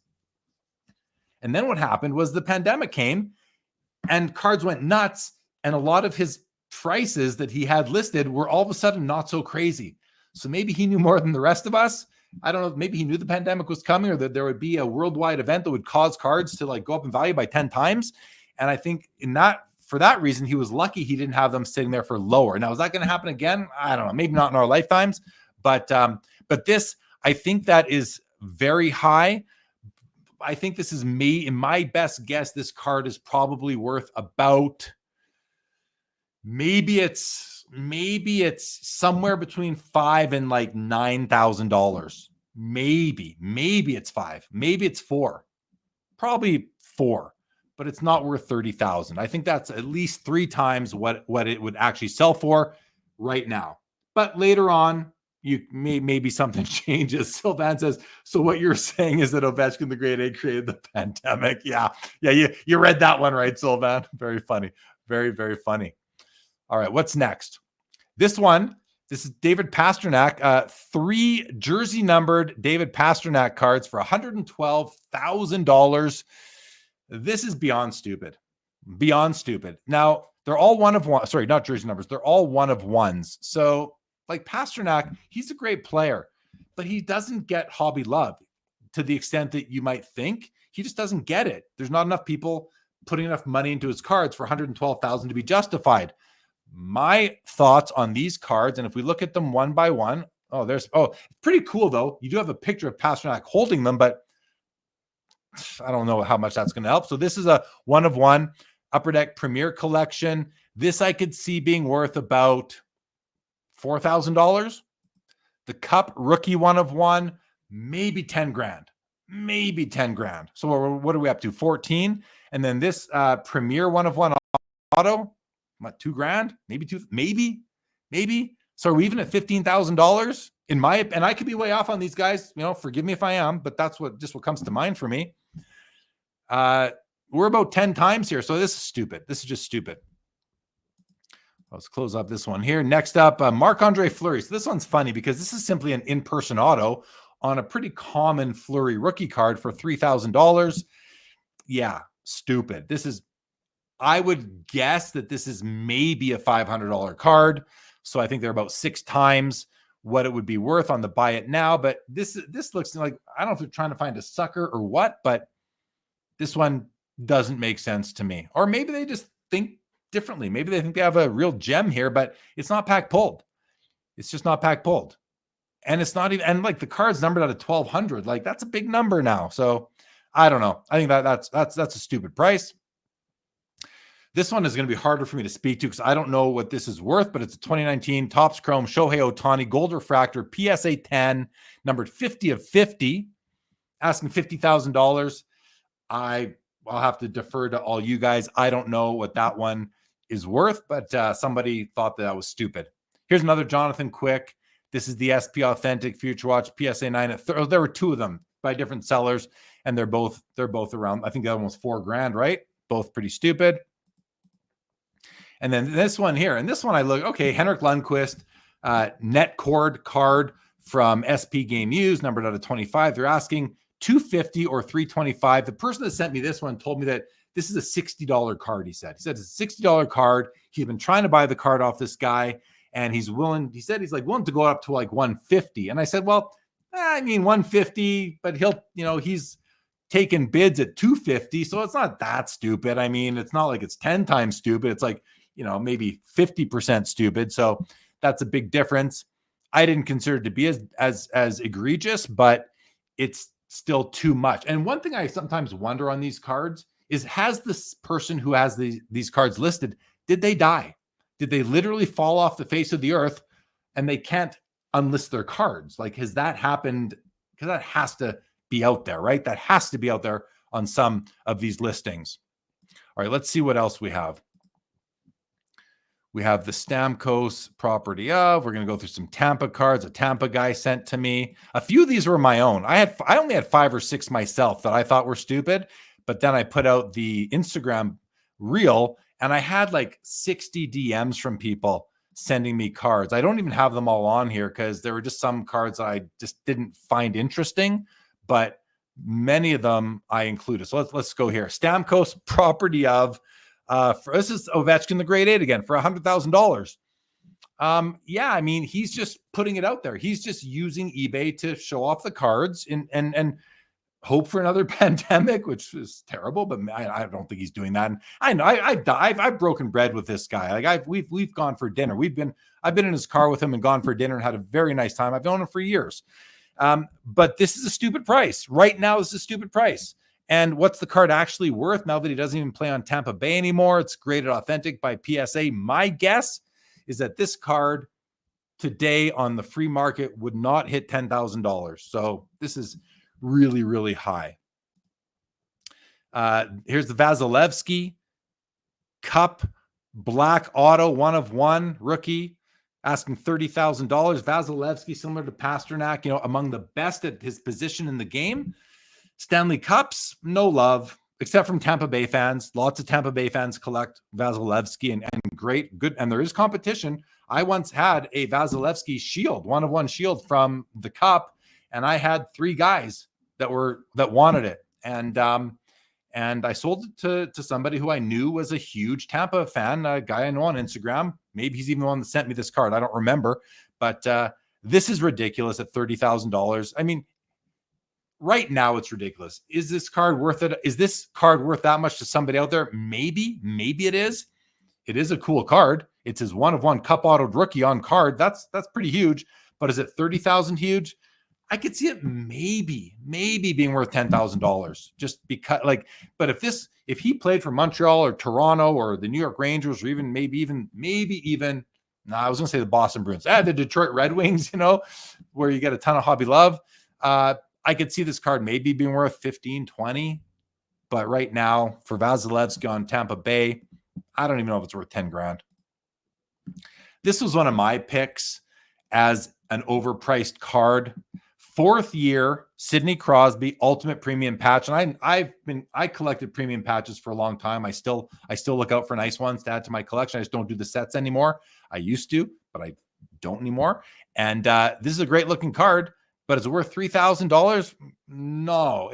This is maybe this is just under $1,000, maybe, but probably not. It's probably more like somewhere between $400 and $700 is my guess. So I just thought that was expensive. But there's an even worse one. This one here, $35,000.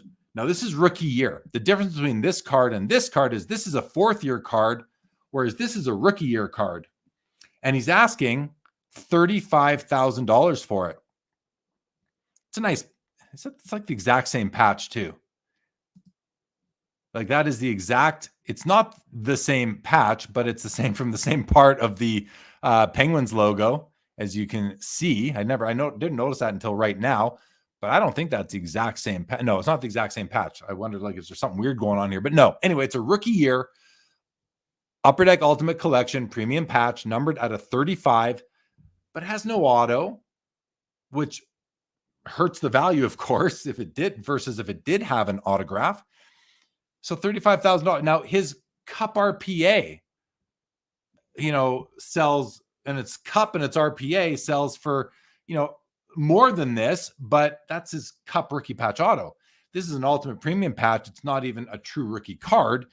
To me, this card is worth maybe at a maximum, an absolute maximum. I could see that, and I could be wrong. Please, guys, don't hold me to these.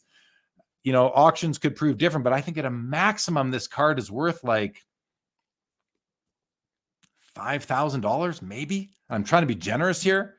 maybe someone would pay 5,000. I don't think anyone would pay 5. Maybe, I think more like 3, but maybe someone would pay 5.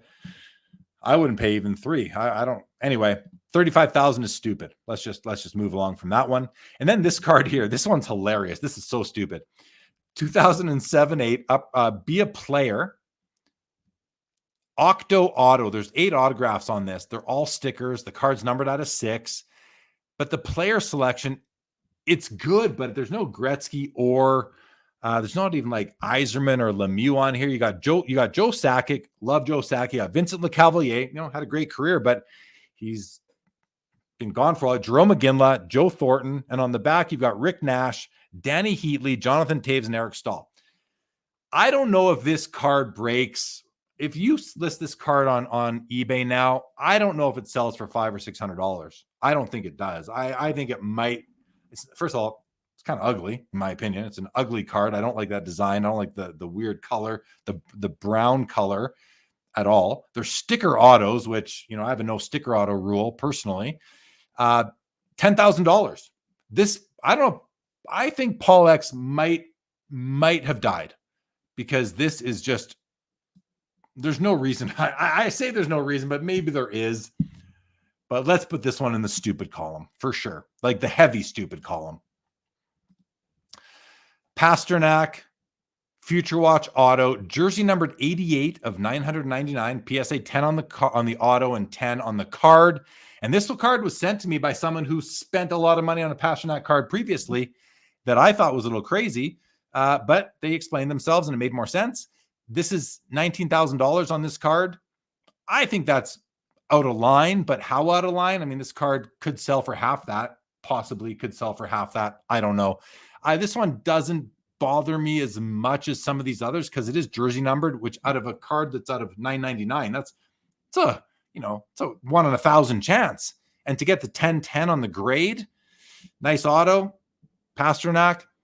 This one isn't as stupid as some other ones, but I think it's probably at least double what it would sell for. This is ridiculous, in my opinion. Now, it's a cool card. Wyatt Johnston, Cup Exquisite Rookie Patch Auto, gold 1 of 1, 50,000 Canadian dollars, 36,000 USD. I mean, he's not Connor Bedard. Maybe he will be. Or maybe Connor Bedard will become like Wyatt Johnson, but he's a great player. But this card is maybe, to me, it's like worth maybe $5,000 to the right gambler. This is worth $5,000 or prospector. So this is stupid. This one, Sam Reinhart, $1,600. I think this was one of mine, and because I like Sam Reinhart personally. And this card, I think, is more like a $500 card, $400 to $500. So 1,600 Canadian is it's just too much, but it is really cool. It has his name right there on the tag, which I think is super cool, but it's too much. Bergeron High Gloss Young Gun. This was sent to me by a Bergeron guy. 30,000 Canadian, 21.5 USD. It's not graded, and it seems to have some, pretty significant edge damage right there. It's got damage all the way around. This thing's rough, actually. This might grade it. Oh, this is a PSA 4. This is a PSA 4. This card, now it's rare, and Bergeron gets a ton of hobby love. And he's a great player. He had a long career, one of the best players ever to play the game. Like he's probably a top 100 player in NHL history. But 30 grand Canadian for his high gloss out of 10 that is literally going to grade out as a VGX sort of thing.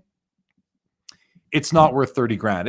This might be like 6,000 Canadian dollars, but it's certainly not 30. So I put that one in the stupid column myself. And here's a Connor McDavid Young Guns exclusives out of 10, right? This is basically the high gloss out of 10, 350,000 US dollars. I don't know what to make of this one, guys. I mean, it's certainly a crazy high price, but what is it? $100,000 card? It might be worth 100 grand. So is it like, if this card was worth $5,000 or even $35,000, and maybe it's only worth 35, I really don't know what this card is worth, but 350 US, basically $500,000 Canadian. Stupid. And a Panini Flawless Nikola Jokic auto rookie out of 10 Sapphire PSA 10 Pop 1 for $180,000. I just couldn't stay on top of all the DMs here, guys, to track who sent me what and what they were saying. But this card, I believe we looked at it and it's maybe at like around $15,000. What he showed me was, now I remember, he showed me a sale of where this card maybe, oh no, there's an auction on Golden, I think, right now, where they're selling like the rainbow of the, and so another copy of this card, and you can get the whole rainbow, including the 1 of 1, for like maybe it's at $150,000. So how's this worth 180? This was definitely, I agreed at the time that this one was a stupid price, but I don't remember the exact details of it. You can kind of look at it for yourself and see if you find any, if you're interested in pursuing that one. We have an Austin Matthews shield, a Jerome McGinley. This one's hilarious. This one's been on my watch list for a while. There's this one here, another Stamkos. So let's look at these. We'll run through these now, guys. Austin Matthews shield at $50,000. I think one sold for around 15, or maybe this exact one did. I don't remember exactly. That's the old price on IG. We talked about that before. He's got his IG handle right in his name here. 50,000. I think that's, for a 2019 card. What's that? His 4th year. Cup Shield auto. It's a nice card. The auto's kind of camouflaged by the jersey a little bit, blue on blue. Still a beautiful card, but it's worth 50K. Probably not. Is it worth 10 to 15? Probably. That makes more sense to me. The stamp of approval, Jerome McGinley, numbered out of 100 for $1,300. Yeah, that's it's a PSA 9. This is more like maybe a $200 card, so probably like a 6 times the real value that this one is asking. $3 million for this? I don't even know what this is. All Sports Magazine prototype. This is basically, looks like it's something that's printed in somebody's basement. Now, correct me if I'm wrong, because I don't know what this is. Prototype All Sports Magazine Masterpiece Edition. I believe this is his earliest and only mini rookie card. $3 million. Guys, I think this is literally maybe, I don't know for sure, because I don't know what All Sports Magazine is, but I bet if you put this out at an expo with a price of like $500, you're going to get laughed at. Maybe someone would buy it as an oddball for $100. I have no idea. Maybe it's worth a lot more. I really don't know. But $3 million, that's at least, $2,999,000 too much, and 900 even probably. So that's beyond stupid. This one here. This is a card I want to buy because I do this set and I don't have the Ovechkin from this year. 10 of 10, 1 color patch. He's asking via ComC $1,130. Now, if you see cards like this on eBay that are on the ComC, buy it now is on the ComC account. You can actually buy them for cheaper on ComC directly because they kind of get rid of those eBay fees that they mark them up. So you have to be logged in to ComC to see those lower prices, though. Keep that in mind, because if you just go to ComC and you don't log in, you're going to see the same price. But if you log in, you're going to see the discounted price because of the no eBay fees. And anyway, this is a card I'd love to buy, but the most I would pay for it is like $400. If you have one and you're interested, let me know. Somebody sent me this card, Gordie Howe. It's a Leaf in the Game used. Sticker auto, small piece of white memorabilia, numbered out of 2. With a Detroit Red Wings logo, airbrushed out, $8,500. This card is likely worth about somewhere between like $300 and maybe $700. I could see this selling for maximum $300 to $700 is what I would see this selling for. Again, I'm going to say perhaps I'm wrong. I doubt it, but perhaps. So $8,500 I think is super stupid. And $5,000. Now this one, that's a beautiful patch. It's his rookie year limited logo, Steven Stamkos, but $5,000's too much. This is maybe at a maximum this does $1,500 or $2,000 nowadays. That's about it in my opinion, but I'm not exactly certain. This one, there's some people sent me some really funny ones that just really make no sense at all. But I'll bring up a few more here. Like I was getting like this one, $1,100. This card's literally no one's paying shipping on this card. You can't sell this for $3. Never mind $1,100. Seller has one feedback. This has to be a joke, or else someone who really just doesn't know what they have. And I think that could be the case. I think some people just find cards, maybe they kick out their boyfriend, they end up with his cards, and they put this Lindros on there for $1,100, real, not knowing that the card isn't even worth, like, you're not even selling this for $1 if you put in a showcase at Expo. No one's buying this off you for $1, so that's stupid. Let's call that one ignorant or uninformed. I almost feel sorry for that person. Lane Hudson, Silver Outburst, Young Guns, rare, $600 USD. Now, Hudson's kind of, he's kind of one of the guys driving Series 1 right now, but I think he's overrated by the hobby at the moment. But that'll happen with Montreal Canadian rookies because they drive the price up on their rookies no matter who it is year after year. And he's a defenseman, so that doesn't help. I think he's going to have a decent year. I think he's fifth in rookie scoring right now. But is this a $600 card? I didn't check comps on it, but I think the person told me that it was that they thought it was stupid. So I'll leave it at that. I don't know myself. Sidney Crosby, rookie year limited logos, $85,000. Now, this one isn't as crazy because it's first year cup, it's limited logos, which is great. Beautiful patch. The problem is the autograph is really bubbly. What did they grade the auto? They didn't even grade the auto because they knew that it wouldn't grade well. So I don't know how stupid this is for $85,000, but I could see this doing like 20 probably right now, maybe $20,000. This is another one. I want this card, but the most I would pay is like $150, and they want $1,000 USD for it. ComC, so it's someone on ComC. Marion Gaborik, 2009. If anyone has a copy of this card, let me know. If it's nice enough, I'll pay what I just said. Emmett Smith PMG green for $100,000. This one, someone told me that it's about twice or three times what it's worth. I don't know. This didn't really shock me for $100,000, but it was sent to me. So judge for yourself. It's maybe the top 3 or 2 or 3 PMGs from 97 football. It's out of 15. It's a PSA 8. That's a good grade. Is it worth $100,000? Probably not. Is it worth 50? Maybe. I'm not sure, but that one was sent to me as a stupid one.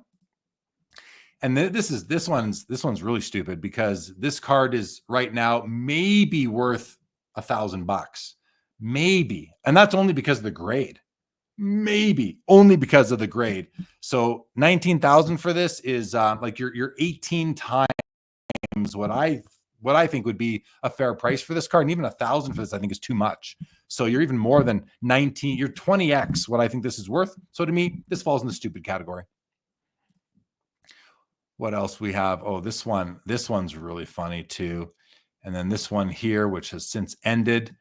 So these are the last ones here. An Ed Belfour jersey card from 2005 out of 25 for $690. Like, this is probably legit.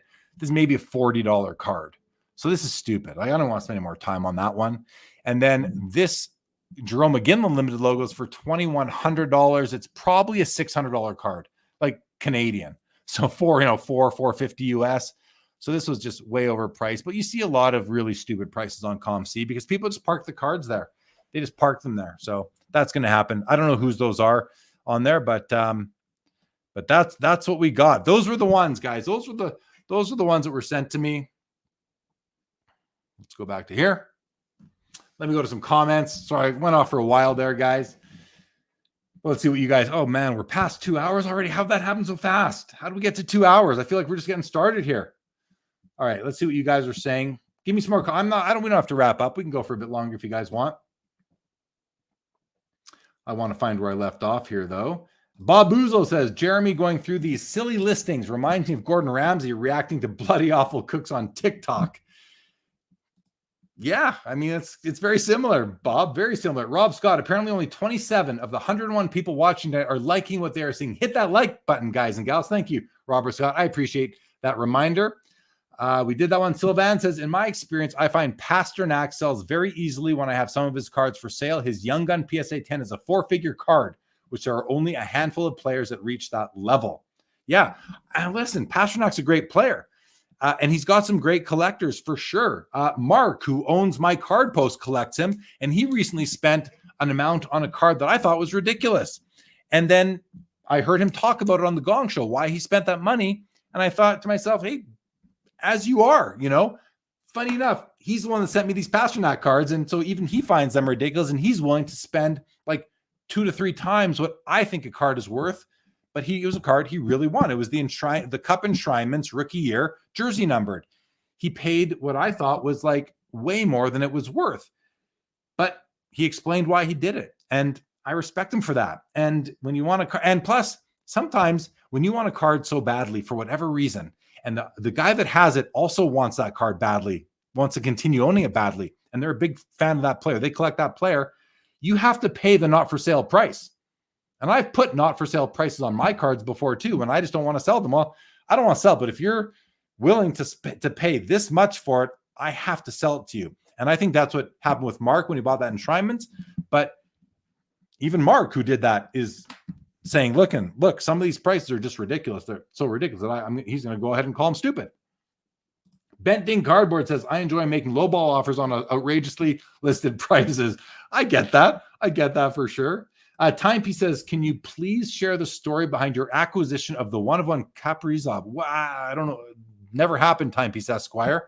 If I'm the Jeremy you're talking to right now, I don't recall ever owning a one-of-one Kaprizov. I did at one time, I think when I was at the National in Cleveland earlier this year, I saw the one-of-one Kaprizov, was it the Golden Treasures from Platinum Rookie? And I think I took a picture and showed it on my Instagram story. I think the guy was asking $25,000, but that wasn't my card. I just took a picture of that mostly so that the guys from the Gong Show could see it because, you know, they're Minnesota guys. Bob Boozle says, it's very challenging to make a card with 8 autographs look cool. Yeah, that's a good point, Bob. It is challenging, but you can do it. I mean, Upper Deck has done it with SP Authentic several times, but that Be a Player set was that was just ugly. Yeah, oh, Mo lets us know that the Jokic Rainbow that I was talking about earlier sold for $134,000 for all the, like, there was like 20 cards in that array of that lot on Golden. When the one we saw at 10, they were asking 180. That was so. I mean, Mo, how stupid was that 180? Really? Dan Brown says, Jeremy, what is the maddest you've ever been hobby related? Oh man, if I have been mad hobby related now, it's been at myself for making a deal where I made a bad deal for myself. I either overpaid for something that I didn't want to overpay for, or that's really it. But if I've been mad, it's because I've been mad at myself. Timepiece Esquire, who gets more love, Yager or Yzerman? That's a great question. That's a tough one. They both get a ton. They both get a ton of hobby love. I'm gonna go with Yzerman though. I would if I had to rank hobby love wise, I'm gonna put Yzerman ahead of Yager, and I'm curious what the rest of you guys say. Sean Red says Yager has 20% more cards graded than Yzerman. So I don't think that's, yeah, I hear what you're saying, Sean, but I don't think that's the measure. I don't think the amount of graded cards means hobby love. I think it almost means it could almost mean the opposite, because who grades cards? A lot of people who buy and sell. So, you know, but there have to be buyers for them too. So if there's, again, a lot of buyers just buy to sell. So maybe it's flipper love, but I'm still going to say Yzerman. Just, you know, from all my years walking the aisles at card shows, I'm going to say Yzerman does. Bob Boozle says I should invite each of these eBay sellers on the show and have them share a split screen with a psychologist. I mean, if anybody watching had any card listed there, you are welcome to come on right now. You can come on right now and tell us why you have the card listed or what you have it listed for. That's an open invitation. Open invitation. I mean that. Like right now, just put in the chat that you're here, and I'll send you the link. You can come on, or we can do it another time. Probably another time. We're already at 2 hours and 8 minutes here, but if not, that's an open invitation. Like we'll dedicate an episode and have a bunch of you guys come on if you want. I have no problem. I'd love to hear your reasons for why you have stupid prices on your cards. Because number one, let's make sure you're not trying to prey on the uninformed. I'd like to know that. I'd be comfortable hearing that. But if you have a really good reason for it, you know, let us know. Enlighten me. Enlighten us. I think we'd all like to know why you appear to want to gouge people. Like, why do you do that? Now, I did have somebody reach out to me who I respect in the hobby, a real a guy in the vintage world, has a great collection. And he said he thought he was going to appear on the show, and his cards didn't appear on the show, but he thought his cards were going to appear on the show. But no one sent me any of his. And he was saying, I will put a card up there for a really high price because it's super strong for the grade. I'm like, well, that makes sense. That makes sense. Like, for example, my PSA 1 Babe Ruth, I'm not selling it for PSA 1 comps. If I ever list that card for sale, it's going to be up there. It'll be priced at comps that are at around the PSA 5 or 6 level, because that's what it looks like. That's what the card looks like and how it presents. So I don't care what PSA says about the grade. I care, but I don't I'm not gonna live and die by the PSA grade on a vintage low grade, like the highest eye appeal possible. I'm not going to do that. Now, a Connor Bedard Young Gun where there's several for sale all the time in PSA 10, and you can't distinguish between them, or maybe even them in 9s, then obviously I'm not going to do that. I'm going to sell them for market value. But if at the comp for that grade. But again, a low grade rare vintage card, by rare I mean not a Gretzky rookie, like rarer than that, with super high eye appeal, I have no problem seeing somebody listed where let's say it's a 1, if an average 1 sells for $1,000, but you've got a 1 that looks like a 6 or a 7, you have it listed for $10,000.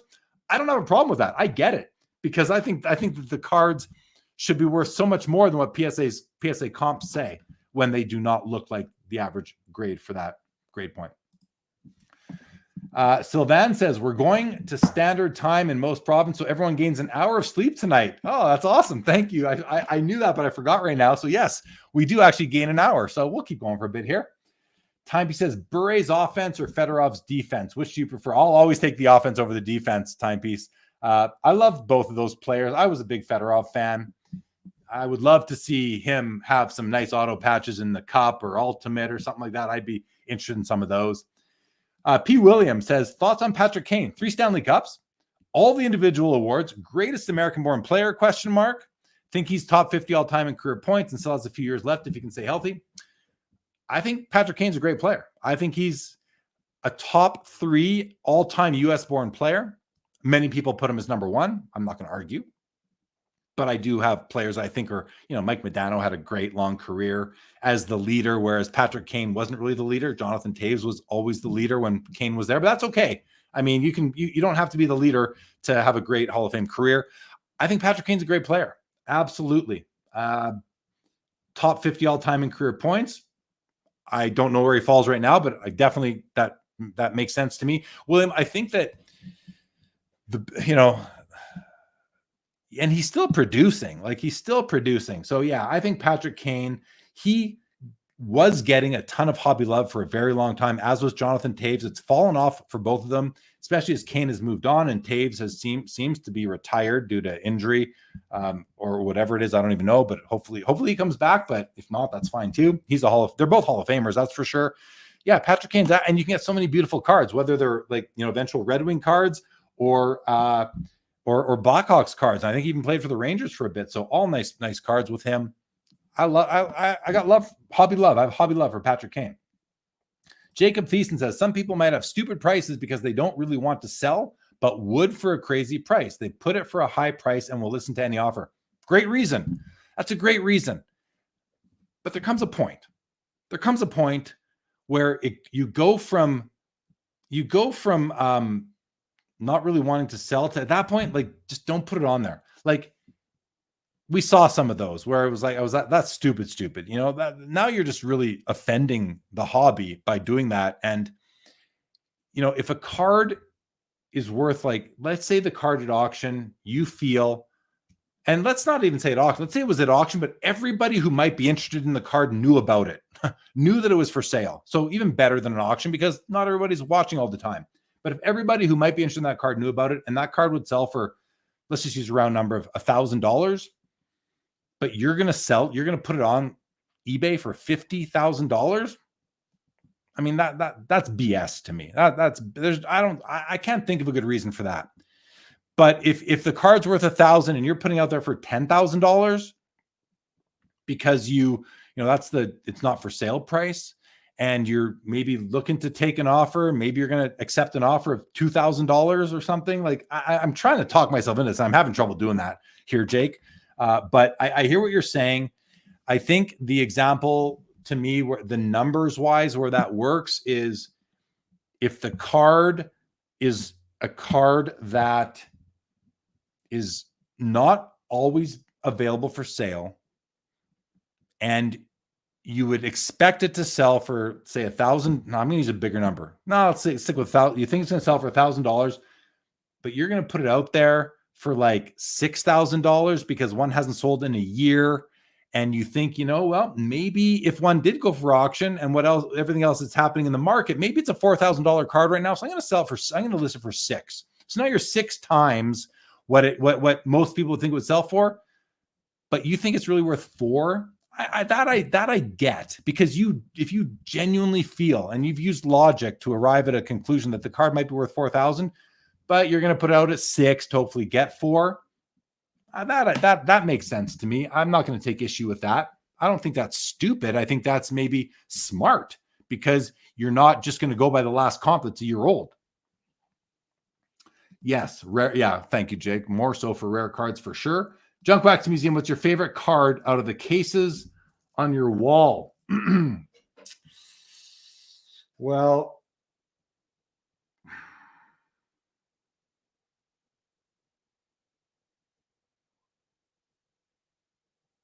sorry, guys. I'm just like, I like all of them. I like all of them, Junk Wax Museum. But in my case, so this case here, those are the first 2 years of Upper Deck game jerseys. They are all in PSA slabs. And then this one over here, those are all tag slabs.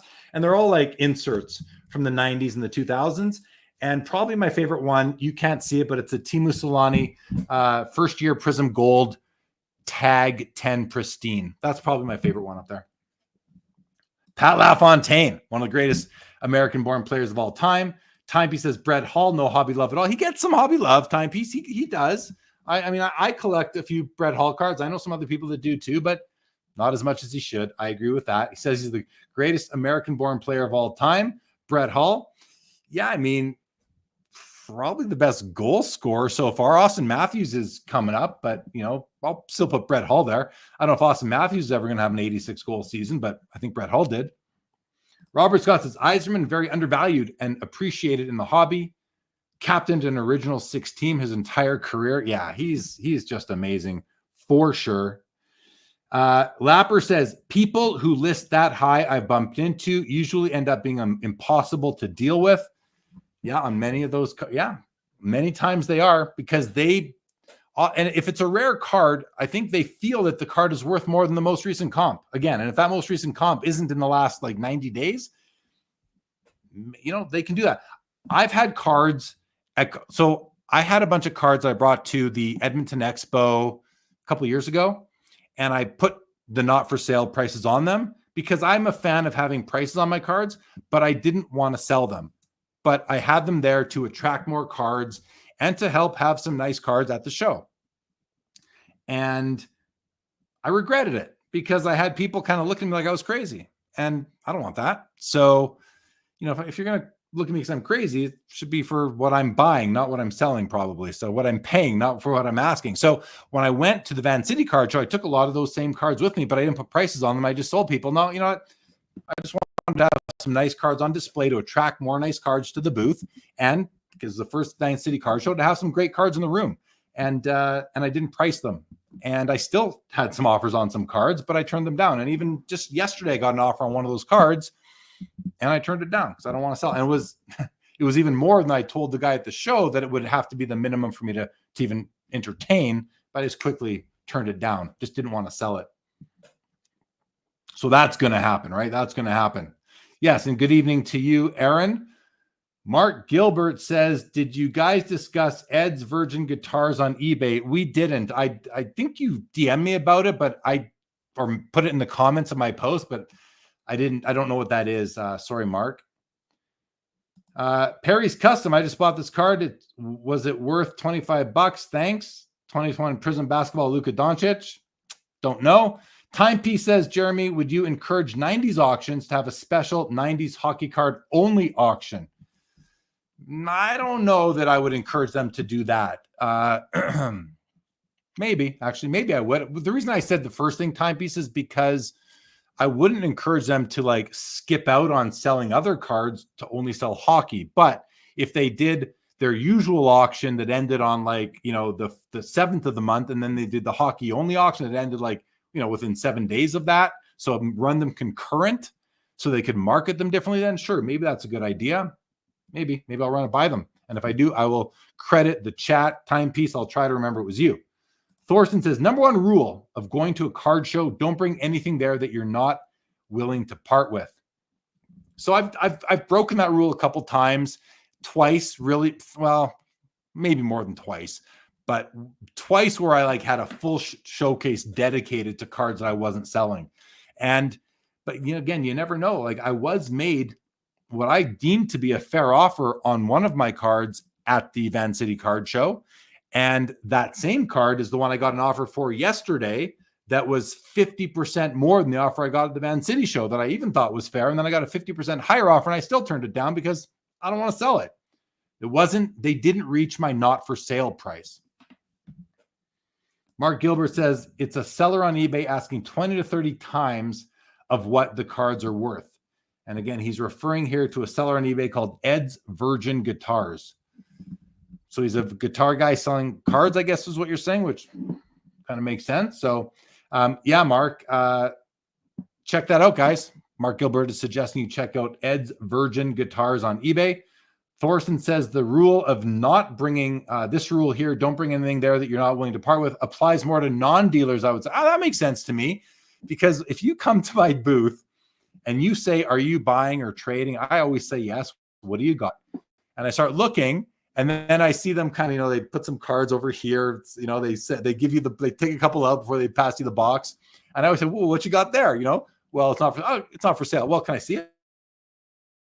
Sure. And you're like, oh, damn, I'd love to buy this card.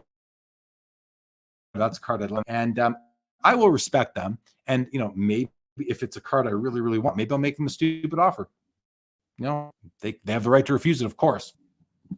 Yeah, it's like blood in the water for you guys. Yeah, I know, you're right. You're right. But a similar situation is where they've got their box and they've been at the show for, they've been there since their PC so far. And they'll say to me, okay, this side is what's available, and these are the ones that I just picked up for myself. And I see what you picked up for yourself. I'm just curious. And I won't offer them. I will say, is there anything here that you just picked up today that you aren't willing to move? And if they say, yeah, I'll say, okay, well, hey, here's one I could use. But if it's like, this is PC, then I back off. I'm not going to even make them feel uncomfortable at my booth. I will, carve out an exception there. If it's a card I really, really want, I might be willing to make them feel a little bit uncomfortable, but I will repay them for giving them that feeling by offering them, more than the card is worth, and likely a lot more, because I would really want the card, but hopefully I don't ever do that. Yeah, like blood in the water. You're right. Okay, I'm at the bottom of the comments. We went through the eBay stupid price cards, but we have over 100 people in here still. So I'm now at the mercy of your comments and questions. Can see people in the chat. Welcome there. If you are there, sorry, the chat, I'm talking about Instagram. If you are on Instagram, feel free to come over to YouTube for the better viewing experience. But lots of people just kind of hop in and out of Instagram. Johnny said connection just wasn't good. We'll have Johnny on at some point after the show. Okay, a couple more comments coming in. Jake Thiessen says, what's the most over comps you paid for a card? Oh, I don't know. I've overpaid for cards before. But, honestly, Jacob, there's many cases where, okay, so on Fanatics Collect, I bought my 2005 the Cup base patch parallel or variation out of 10. I bought it for 6 times comp. I think comps were $200 and I paid $1,200 for it. Got into a bidding war. I was trying to get a whole bunch that night. This was a year ago or so. I think I paid $1,200 US for the card. and it legitimately might have been worth like $300. You know, maybe the last comp was $250. I forget exactly. I way overpaid for that card. Do I regret it? No, don't regret it. Wanted the card, have it now. I've got all the big cards from that year now. I still need like 20 more. When I bought my Michael Jordan Jambalaya, I overpaid by comps. It was the most I'd ever paid for a card. It was over $20,000. And that was probably 3,000 or 4,000 over comps. So, but I don't I've done it a ton of times. I don't remember all the times. If it's a smaller card, you know, I just don't know. Bob Boozle says, when do you put up a Christmas tree? I don't, Bob Boozle. I do not put up Christmas trees. I am Jewish, and you know, it's just not part of our customs and traditions. I love to celebrate. Like I love Christmas time. I love the holiday season. I love the Christmas lights in the neighborhood. I love how friendly people are. Like, first of all, I am in Canada, so we're already a little bit friendly. But when you know the holiday season, I find people are so friendly. I love celebrate when I'm working in companies and offices. I love the Christmas parties. So I don't celebrate Christmas for tradition at all. Like, it's not on my radar. But I love the time of year, and I go to Christmas. I do Christmas. I have friends that invite us over. We'll go do Christmas. We will do it, but we don't put it up in our home. That's, you know, it's just not consistent with the traditions of being Jewish, which I am. Thanks for the question. Sylvan, are you all prepared for the Expo? Yeah, pretty much, Sylvan. Pretty much ready for it. How about you? Thursday night of Expo is still on. Thursday night of Expo is on. Absolutely. It's been on my Instagram. I've been mentioning it on all my videos, Aaron. Thursday night of Expo is always on. You don't even need to ask me. It's on as long as I'm at Expo. Timepiece says, were you as big on the 94, 95 finest refractor cards as I was back in the day? No, I wasn't. That was the beginning of my, you know, backing off a bit and going from 100 miles an hour in the hobby to about like 35 miles an hour. Sometimes you just need the card. Exactly. What is the very last card currently in your collection you'd let go? Probably my new Babe Ruth vintage. I mean, that card, when I acquired my PSA 1 Babe Ruth back in like August or the beginning of September, I think it was the end of August, that card instantly became my favorite card I own. So that's the one. That's the last card. I've never liked that question because I've never had an answer that I felt passionate about vintage. Like, if you could only own one card, which one would it be? I'm like, God, like, let me choose at least 100. I have so many cards, but now I have a card that I feel stands above all, and it's not even close to my most valuable card. Like, it's close-ish, but I probably got, I don't know, 20 cards that are worth more than that, maybe more. And so, but it's my favorite. Yankees fan, sorry for your recent loss, Yankees fan, says, anyone else like me spending hours trying to find the opposite of tonight's show, cards selling for super low prices? Some of my buys like that keep me coming back for more. I don't do that, Yankees fan. I'm sure a lot of people do. I think it's a great strategy. If you're just, you know, buying and selling cards, it's a great strategy. Buy low, sell high, right? But I only look for cards I want personally. Wayne says, hey, Jeremy, what's your favorite 70s O-Pee-Chee card hockey? My favorite 70s O-Pee-Chee hockey card is, my favorite set design that year is not the 71s, which I do like, but my favorite design is a weird one. I love the 75s. I can't tell you why. I just think the 75 design is so clean, but my favorite one is probably the 78 Mike Bossy. I'm going to go with that one. Timepiece says, what I enjoy about hockey cards versus other sports is the relative simplicity, or at least that was what I enjoyed. This year, there's 80 different Young Guns variations. Shimmers coming next. Oh, no. Yeah, hockey is simpler. It is simpler just because of the lack of or the amount of parallels versus what you get in Prism and Panini products specifically. What is your typical way of collecting, asks Junk Wax Museum. I mean, I don't know how to answer that, Junk Wax Museum. I buy singles. I buy cards I like. I will, if I see a card I like and I like enough that I want more of, that type of card, I will look at the checklist and then I will decide if I want to buy more, but I will not be prisoner to a checklist. I will make my own checklist from the company checklist in almost all cases. I don't know what your question is really asking, but if I answered, I hope I did. Jacob Thiessen, I'm guessing you've paid over comps before just to sell that said card for way over what you paid years later. Something new collectors could learn from. Oh, I see what you're saying. Yeah, I've done that. I have paid over comp on cards because I believed in the card. And I believed that when I eventually sold them, I would do well on it. So the jambalaya that I told you about that I bought for like a hair over 20,000, I sold it for over 50. So obviously I was right about that one. And that it's always paid off for me. Anytime I've overpaid on a big card, it's paid off. I overpaid for my Mickey Mantle 51 Bowman rookie at the time. At the time I bought mine, it was a PSA 6. I paid $6,600 for it.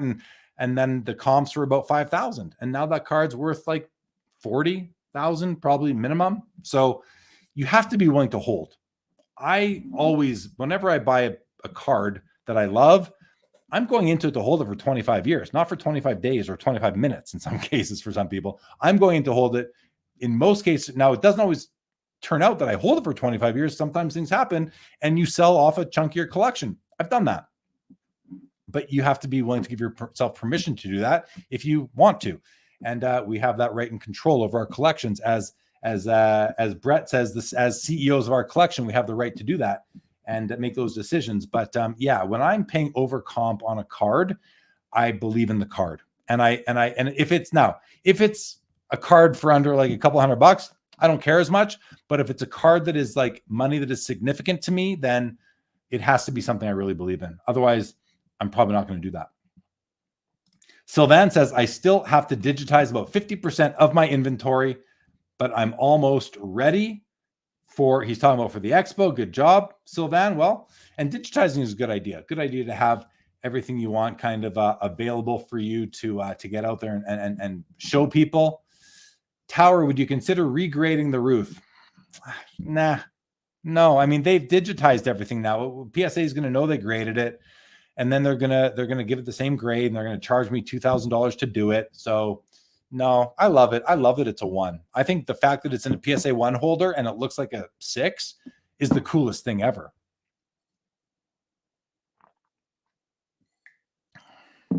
I think that's just super cool. That my PSA 1, like, to me, it was such an awesome card. So no, I would not regrade it. I think it's awesome that it's in 1 holder. Andrew Marks, when will cards go back to pre-28 prices? He says, is it the year 2100? No, actually, I just checked this out, Andrew Marks. They are going to go back to pre-28 prices on February the 27th, 2032. That's what the calendar tells me. When cards will go back to pre-2018 prices. Of course, I'm kidding. I have no idea. And maybe never. Maybe 2100. That might be when. Bob Boozle, aliens told me they need the shiny stuff from Upper Deck cards to power their ships. I told them about you. Do not be afraid of them. Thank you for the heads up, Bob. Thank you for the heads up. Wayne says 74 and 75 O-Pee-Chee hockey, very undervalued. I love the 74 set too. I mean, the 74 set is filled with rookie cards, great rookie cards. 75 has what, Clark Gillies, Pierre LaRouche, like that's it, right? There's no rookies in 75 that are, I just like the design of the 75s. The 74 is really a better set for sure. Andrew says, what are the newest developments out of tag grading, portable grading machines? And I'll tell you, I sat in last night on the quarterly investor meeting, which was a presentation by the executives of the company. And I don't know what I'm free to say. So, but the portable grading machine thing did come up and that is in development. But that's about all I feel like I can say. I am not involved in the day-to-day operations. I do not talk to people at TAG daily or even weekly. I probably talk to somebody at TAG once every 4 to 8 weeks, I would say. And sometimes it's just to say hello. I love those guys. I think they're just awesome people. But I'm just not involved in the company outside of being an investor, a fan, an ambassador for them. That's it. So that's about all I can tell you, Andrew. But what I will say is there's good things. there's things happening at Tag. I'll tell you that there are things happening at Tag that nobody knows about, and I shouldn't even say this because I don't want to do what Brian Gray's been doing and say, oh, it's happening, but I can't tell you what it is. But things are happening there that are very, very impressive. Jacob Thiessen, agreed. If you believe in a card, pay what it takes to acquire it and hold. Yeah, 100%. Sean Red, huge grin on my face when you said Bossy must say Gretzky, Lafleur, or Dryden. Yeah, Lafleur and Dryden being from the 71s. I do love those cards, but I don't love them. They're not far and away my favorites. The Gretzky, yeah, I mean, the Gretzky for sure is up there too. For some reason, I should consider it 70s because it is, but for some, actually, that card didn't come out until January 1st, 1980, but nonetheless, the Opeachy at least didn't, but nonetheless, it's certainly a 70s card. Wayne says, to get rare cards, you almost always have to pay over comps unless you're buying volume. Yeah, totally, Wayne. That's exactly right. Exactly right. And Boston Swayman says, how overpriced is the 23-24 products in your opinion? Think it's absolutely ridiculous for Bedard. He's no more hype than McKinnon, in my opinion. He's not a huge goal scorer. I just don't value. Yeah, I mean, first of all, I think McKinnon is a way better player. McKinnon is undervalued, in my opinion. So I don't know if he's hype or way more hype than, I don't know exactly what you're saying there, Boston Swayman. But yeah, I mean, listen, I'm not going to fault anybody for selling the 24-20 or the 23-24 Bedard stuff for what they're selling for, because if the market's going to pay it, the market's going to pay it. So these businesses are in business to make money. They're like, it's a hobby for us. It's a business for them. This hobby lives within an industry. We call it the hobby, but the hobby is a piece of the overall industry, and the industry is profit oriented. So, and they're not just profit, they're maximum profit oriented. So when they have a year when they have a guy like Bedard come through, they're obligated to their shareholders to maximize profits. So are the distributors, so are the LCSs, so are the breakers. Everybody is. If that's what you do, if you're in the business of making money, that's what you're in the business of. And if the collectors are going to pay what they're paying, that's what they're going to sell them for. So overpriced, yeah, I mean, relative to the long-term value, absolutely, in my opinion. But overpriced relative to what the market will bear, well, we'll see. If they don't sell through, then yes. If they sell through, then no. Someone's going to be left holding the bag, and it's probably going to be the people who don't learn lessons. Lapper says, do you know if the Expo app allows digitization of inventory? I don't think that's what Sylvan was referring to, Aaron. No, I think he's just talking about how, I don't actually know what he was talking about exactly, but maybe he'll answer for you. Wayne says, don't forget Danny Gare from 1975. I know, but he's not really up there. I mean, Pierre LaRouche, I'd put above Danny Gare. And for sure, Clark Gillies. Yankees, any updates on Tag doing vintage? That didn't come up in the meeting last night. So I'm not sure. I know they want to go back, but I don't know when that's happening. I could have asked, but I didn't. And I should have, could have. I was like camera off, muted, just listening and watching the presentation last night. Bending corners. Yeah, so 70-71. I mean, if Josh from the Gong Show is watching, he's going to want to fight you on that because he hates a 70 set because of those like spotlights in the background. 71s, yeah, I think a lot of people feel 71's the nicest. 70 more controversial, but appreciate your opinion. And I like the 70 set for sure. Jake Thiessen, in my opinion, the McKinnon rookie autos from Panini are undervalued. Yeah, I mean, the National Treasures, right? It's the only year they did National Treasures RP for hockey, and beautiful cards, the acetate finish, and McKinnon being the featured card in that set. Junkwax Museum says Wendell Clark and Ty Domi deserve more hobby love. He's talking about Connor Bedard. I mean, yeah. I think you're right. Right now, Wendell Clark gets more collector love than Connor Bedard does. Believe it or not, Connor Bedard, I think, is getting a lot of like flipper love and, just fly by night love right now. Now, if he becomes the next he's not going to become the next Connor McDavid or Sidney Crosby or Alex Ovechkin or Austin Matthews even. Who's going to become the next? Johnny Gaudreau? Cole Caulfield? Like he's a littler. Patrick Kane. Maybe Patrick Kane's his ceiling. Maybe you put him up. Maybe he becomes like a Patrick Kane. Probably won't be as good as Patrick Kane, though. For that reason, I agree with John Wax Museum. Wendell Clark for sure deserves more hobby love, but he probably gets it because there's a lot of hobby love in Toronto for Wendell Clark. Ty Domi, though, I don't know. But I'll be sitting down with his son Max here next weekend in Toronto. Robin Taylor says the 71 set has beautiful trophy winners cards. Yes, it does. Bob Boozle, the hobby could use the Boston Tea Party. Aaron Sylvan says, I just meant having all my cards on an Excel spreadsheet. I like to count my remaining inventory, mark everything sold. Oh, you just want a record of it. Yeah, like what Sylvan was talking about, who was Lashwine. He's looking, when he said he wants to digitize his inventory, I think he's just looking to put all of his cards into his inventory system, whatever that is. And it's digital, obviously. Vintage says, are you going back to work in the private sector or staying full-time in the hobby? I'm not going back to work. I mean, I'm not going to go back to work as an accountant, as a finance professional. Vintage, I have no desire to do that anymore. Last night, I was playing poker with my Friday night poker. We had our 20-year anniversary of this poker game. It's a Friday night game. I play, not every Friday, but 1 to 3 Fridays a month I play. And last night, one of our regulars brought a friend I'd never met before. And this guy, this guy works in IT for a big Canadian company, like one of the biggest companies in Canada. And we were chatting, and he was basically saying that he lives in a constant state of stress and anxiety. I was like, oh, thank God I'm not you. Because I did that. I did that for 25 years. I lived like that for 25 years. And I will not go back. I will not have a boss. That's basically what it comes down. I will never have no one will ever, I'm going to start sounding really pretentious here, but this is where I'm at in my life right now. I'm in my 50s. You can tell by the gray in the beard. I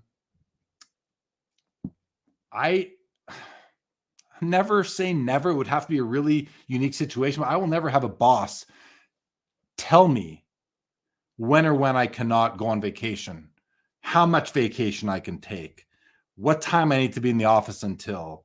I'm done with that lifestyle. I did it. I paid my dues and I'm done with that. So does that mean I'm going to stay in the hobby full time? That is my intention. My intention is to be in the hobby full time. I love this hobby. I love this hobby. Like, this hobby is my life. After my family, it's the hobby. Hobby's like a second family. So yeah, if I can find a way to eke out a living in the hobby for the rest of my working days, my income producing days, I'm going to do that. Wayne says card companies did the same thing with Crosby and McDavid, printed a ton for the time. Upper Deck overprinted 2005 Series 2 Ovechkin. Could have bought retail boxes for 45 Canadian up until about 2009. Different times back then, Wayne, but yeah, you're right. They did do that, and those cards are doing okay. They're doing okay, but Bedard, it's like Bedard is already, guys, 6 months into the existence. Maybe it's 8 or 9 months now. Not quite now. Maybe it's 8 months now into the existence of his young gun. It is now the highest pop 10 count card in hockey cards. There's more PSA 10s, Connor Bedard young guns within less than a year than any other hockey card in the history of hockey cards. That can't end well. That cannot end well. Sean Red says Bedard equals Taves. I like that. I mean, Taves has charisma and leadership, captaincy. Now, if Bedard can move into that and produce like Taves, then that's great. That's amazing. Play his whole career in Chicago, win 3 Stanley Cups, and go out on top. Then he'll go out. He'll have a better hobby, resume than Taves does. Foul Ball, what's going on? Says, I do the same photo stereo procedures as tag grading, but large scale land mapping, and it's portable. I don't know that it's the same foul ball unless you know exactly what they're doing, which I promise you don't, but maybe it's similar. So I don't think you can say same, but maybe it's similar. Bob says, Bob Boozle and Jeremy Lee to open a stress-free puppy grooming business. I'll shake your hand on that, Bob Boozle. Sounds good to me. Wayne says, what are you talking about, Jeremy? Your wife is your boss. Hey, fair enough. Fair enough. Yeah. Touche, right? Bending corners, work for yourself, invest in yourself. And that's what I'm trying to do, guys. That's what I'm trying to do here, is just eke out a living in the hobby. Sanj, how much is the Wayne Gretzky worth? How much is Wayne Gretzky worth? 250 million. You mean him himself? Gretzky himself? I mean, if he's only worth 250 million, I'd be surprised. A guy like that, how is he not worth, like, wasn't that what Shohei Ohtani makes in 1 year? Maybe it's not 1 year, but like, he's got to be worth, I have no idea what, and you could go look on, Google his net worth, and you're going to see all sorts of different numbers, and none of them are going to be right. But my guess is north of 250 million, like $500 million, if not more. Sylvan says, and Bedard's Young Guns gem rate is slightly under 50%. Jack Hughes was number one before Bedard, but his gem rate was near 80%, I believe. Another one that, that's why I don't collect Young Guns. I haven't collected Young Guns in a long, maybe since like the Sergei Fedorov Young Guns came out. I haven't collected Young Guns. They sell well. I have some now in my inventory. They sell well. People love them. But I would much rather find a rare, serially numbered, so you know how many there are, rookie year card. I don't even need a true RC. I just want a rookie year, like the O-Pee-Chee Premier Diamond Rainbow, my favorite Bedard card. I have one. It's out of 75. It's beautiful. That's all I need. T-Dot says you're way off on Gretzky, 50 mil max. T-Dot, keep hitting that bottle, buddy, because you're way off. Trust me on that. 50 mil max, you are out of touch with reality, my friend. Like way out of touch with reality. If you think Gretzky's only worth 50 million, you are clueless, my friend. Absolutely out of touch on that. Let's see. Labras, I would bet against Bedard matching the 3 cups Taves had. Oh, I would bet against that too. I mean, I'd bet against right now. The better bet is betting against him winning a single Stanley Cup, right? That's like taking the field against Tiger Woods back in the day, which was not a great bet. I would easily bet against Bedard even winning 1 Stanley Cup. And at this point, I got to think, would I bet against McDavid winning a Stanley Cup? I think that might be the smarter bet right now. Betting again. I hope he wins one for the hobby, but I think the better bet is against it. Hobby Champ says Bedard is approaching his first 82 games played, 25 goals, a minus 47. I wouldn't judge him on his plus minus. That's a team stat in my opinion, more so. Not horrible, but not McDavid either. No, he's going to be like a Cole Caulfield type of player, I think. Like I said, I think his ceiling is like a Patrick Kane in terms of production, and probably not even. Vintage said, who is the most influential person in Canadian history? Like Washington or Lincoln in the U.S., do they have any cards? I don't know. Like most influential person in Canadian history. I don't know, man. I'm not in like non-hockey or non-sports mode right now, but like, Terry Fox. I don't know. I don't know the answer to that. I'd be interested in what some other people think. Wayne says about Bedard overprinting. If you look at the popularity of hobby today compared to then, sorry, Wayne, I'm not sure what that's in context to right now, but I think I do know. I think it's all there, right? Yeah. If you look at the popularity of the hobby now compared to back in the McDavid year or the Crosby Ovechkin year, I think the overprinting is to the same degree each time, regardless of how popular the hobby is. And listen, is it overprinted? If it sells through, it's not overprinted. To us, it's overprinted because there's too many of them for like a collector who values value. I think it's overprinted, but maybe not. Sanchez, Gretzky won hockey hobby by being great, but also not screwing up his personal life. Yeah, that goes a long way for being he's always been so classy. Wayne Gretzky is so classy. He's like, that's where he is like even kind of better as far as like the overall world of GOATs than even Michael Jordan. I'm not saying Jordan isn't classy, but Jordan isn't a friendly guy, right? He's got the gambling thing going on on his resume. Gretzky is always pure class. Jacob Thiessen says celebrity net worth has Gretzky at 250 million, and I would argue that's probably grossly understated. Sean Red says McDavid will get a cup. All the greats do.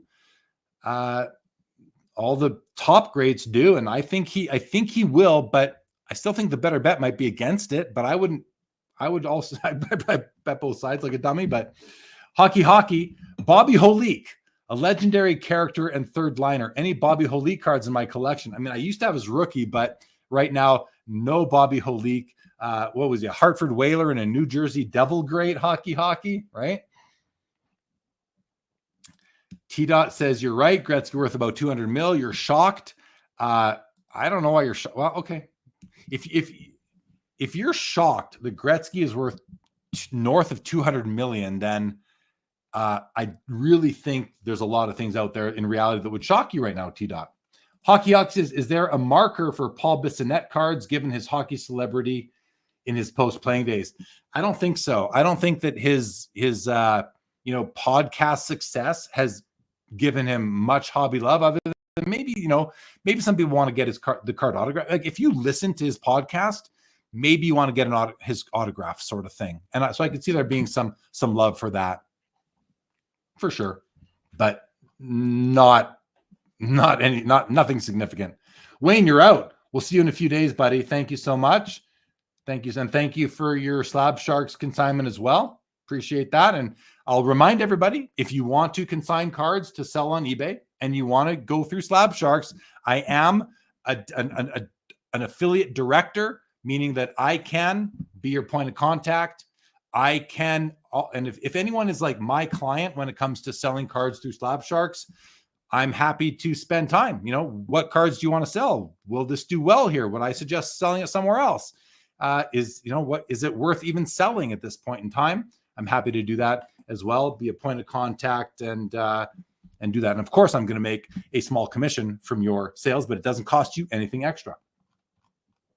Thanks, Wayne, for letting me plug that quickly. Jacob Thiessen, what's on your card wish list for Toronto? Oh, that's a great question. You know what? Unfortunately, the cards that are highest on my want list right now are not, I don't think I'm going to find in Toronto because they're vintage baseball. And I don't think I'm going to find them in Toronto. So maybe I'll get lucky, but I don't think so. So with that said, it's going to be like, I'm going to see a card that I love and I'm going to want to buy it. Like that's how I approach my hockey card collecting right now, unless it's a card that is like it's a cup-based patch or something that I really need for my collection. I'm just looking for nice auto patches of players that I like to collect. Ben Ding says a business can make more money than a salary. And just the lifestyle really. I mean, with young kids, I pick up my kids from school pretty much every single day. I don't know. That's special to me. I take my daughter to dance. I pick her up from dance. I go to all her recitals. I take my son to karate and I sit there and I watch my 5.5-year-old do karate and I laugh the whole time and I give him thumbs up and I like, that's the best. It's the best. I'm not giving that up for no one else's business is taking that away from me ever again. Never say never. I mean, you pay me enough. Maybe I'll sell a bit more of my time, but like, Yankees fan, overtime ending in a tie tonight. Good thing we are falling back in a few hours. Yes, good point, Yankees. Rob Scott, thank you for saying Terry Fox. First name that popped into my mind as well. Greatest Canadian. Yeah. I mean, I don't know how many influential. Well, let's face it. Naismith, the guy who invented basketball, is Canadian. Like basketball is a Canadian sport. People don't know that, but basketball was invented by a Canadian. There's others. Hobby Champs, could the postal strike affect Slab Shark shipments? Just won something. Yeah, I mean, I don't know. That's a great question, Hobby Champs. I'm going to want to ask head office what their backup plan is for a postal strike. Is it to use courier services? What is it? But the one thing I'll tell you about the guys at Slab Sharks, Karn, who's from what I can tell is the head of the management team there, is that these guys think outside the box and they'll figure something out to make it okay. However, they'll do that. All right, Sylvan. Yeah, you're like what, 2 a.m. where you are? Good night. We'll see you in a few days. Sean Red says Upper Deck shows stats on percentages of each type of card they produce. And the guy did the pull percentage numbers and came up with 50K of each young gun per year. That number makes sense to me. It does. Jacob Thiessen saw a couple 52 mantles last Expo, so you never know. Yeah, exactly. Maybe I'll be surprised. Like I'm looking for a 41 play ball Joe DiMaggio and a 33 Gaudi Lou Gehrig, card number 92. Those are the top 2 cards on my want list right now. And I'm feeling like I might need to go to the Strongsville show to find one. I was looking for them at the Philly show. I saw a couple, but nothing that was the copy for me. The National, I'll probably be able to find them there, or the Strongsville show. So I might, but maybe I'll get lucky in Toronto. Kids remember that. Oh, thanks, T-Dot. Yeah, I mean, that's what it's about. Hockey says, what do you make of influencers sounding the alarm that there aren't enough collectors to meet the supply of cards? They are worried about people playing hot potato. People didn't learn from 2020. Yeah, I mean, I think they're onto something in terms of some cards. But what influencers, air quote influencers, what they don't seem to accept or they have blinders on is that the hobby is so much bigger than what they see. I know that for sure. The hobby is so much bigger than YouTube. It's so much bigger than Instagram. It's so much bigger than Facebook. There are so many collectors out there that are not a part of any of these communities. And how do I know that? Well, I see it over and over again.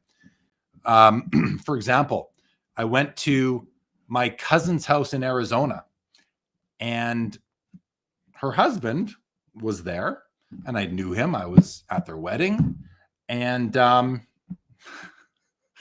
go, he goes, here, I want to show you something. I had no idea about this guy. He pulls me into his office, stack upon stack upon stack of sports cards, stacks and stacks and stacks, open, like unopened wax, binders with cards, singles, a safe filled with cards. I had no idea he collected, and he's my freaking family.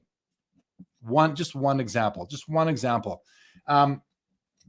I have experiences like that all the time where I meet or run into people or someone says to me, oh, I have all these cards, or I just bought this, or I just bought that. I'm like, oh, what's your IG? It's like, I'm not on social media. Like, my point is that there are more collectors out there than the narrative suggests. And the narrative being the influencers who say this all the time, they have blinders on. Most of them have blinders on. All your favorites have blinders on. All of them. Because I hear it too. And I see it too. And I know that they're wrong in many cases because I see it with my own 2 eyes. I experience it in life. And more people are recognizing that the hobby is so much bigger than Instagram or YouTube.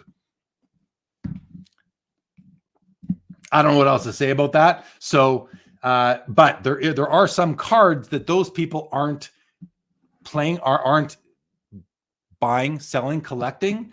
So when you're looking at a lot of these, I think like the rare 90s inserts, the RPAs that sell for hundreds of thousands or tens and tens of thousands, like those there, we have a bit of a game of hot potato going on for, I think, for a lot of those cards, but some of them are probably okay because they are the player. At the end of the day, it comes down to the player.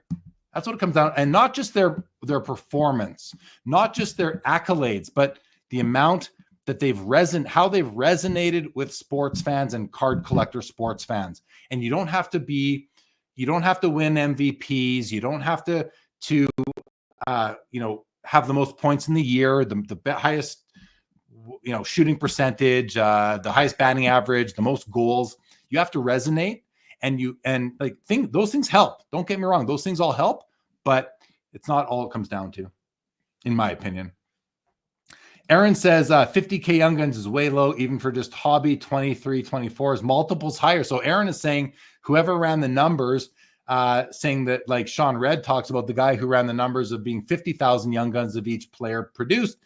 Aaron Lapper is saying it's multiples of that, which I was thinking it's more like, in the 100 to 250,000, but 50 sounds good to me too. I don't know. So I don't know. Somewhere between 50,000 and multiples of that, I guess. Jacob says, for what influencers don't realize, for every one guy that jumps in breaks and repack products and whatnot, there's 100 random collectors. Yeah, exactly. The hobby is not just, I've been saying, YouTube and Instagram, but it's also just not the buyers on whatnot. There's just so many more people out there that collect cards, buy cards. Vintage says, many key vintage cards I'm hunting for rarely come for sale because people collect them. Right. Hockey says, I curate my collection to what I like and haven't been burned and have a lot more fun as a result. I stay away from ultra modern and the rookie flavor of the month. Hockey, I like fist bump because me too. Collect what I like. I've only burned myself. I haven't been burned by buying a player that I shouldn't have bought because I learned that lesson a long, long time ago. And I stay away from ultra modern as well. And I stay away from, so me and hockey basically collect the same way. Not saying we collect the same things, but I think we use the same strategies and approaches to how we collect. Sean Red says, oh, okay, so I'm not going to get into the math on the Young Guns. All right, back to the bottom of the comments. We are 3 hours in. This is the longest Sports Cards Live in years, I believe. And we still have 96 people with us between all the platforms. So I want to thank you guys for sticking around, jumping in and out. If you have been, if you're watching on Instagram, I see there's 4 of you right now. Feel free to, come over to YouTube, although we're going to wrap up pretty quick, but thank you for jumping in and out of there. A lot more action here on YouTube. But guys, I'm starting to feel my voice go. I do have a show tomorrow night with Josh from The Gong Show, Fanatics Collect, weekly hockey. Perry, back in the days, I used to sell Wheaties boxes on eBay with Willie Mays, Lou Gehrig, Babe Ruth, and 3 other ones, all baseball. Still have a lot of boxes left, and the boxes are not glued together. Oh, that's very cool. Very cool. Eric Stefano, thank you for jumping in. Appreciate it. Glad you enjoyed. Hope all the rest of you did. I think we're going to pack it in, guys. I think we're going to pack it in for the night. The voice is going, but this was fun. We are 3 hours in. Holy crap, that went fast. But thank you, everybody, for joining, for the questions, the comments. We'll do this again. Who knows? Maybe sooner than later. We'll see. I enjoy these episodes. I hope you guys do too. And I think you do. So I'm happy and glad for that. So thank you so much. Foul Five Ball says, I know it's not exactly the same, but I have seen Tag do the same principle of photogrammetry. It is very impressive on the precision of the small scale it is compared to what I do for a living. Yeah, I mean, the only thing I'll say, I'm sure it's similar, Foul Ball, but I do know that it was invented from scratch. Like it's proprietary in that it's different from anything else. And maybe it's just because of the scale, but you probably know more about it than I do. Vintage, thank you very much. Keep collecting. Sean Red, thank you so much. Aaron, we'll see you in a few days. Yankees fan, thanks for coming out. Builder, good to see you. Thanks for joining. I'm glad you enjoyed the show. Doghouse, good stuff. Love these open platform episodes. Thank you. Andrew, thank you very much. All right, guys, I'm ending it. That's it. Thanks for being here. Appreciate it. This episode. Peace out, hobby champs. Thanks, Robert Scott. Appreciate it. We'll see you Thursday night. Thursday night networking event. Jack Gassers. Come say hi to me at the show on Thursday too. We'll see you all at the Expo soon. Thanks, Perry's Custom. Appreciate it. And now, officially, this episode of Sports Cards Live for November the 2nd, 2024 is now officially over.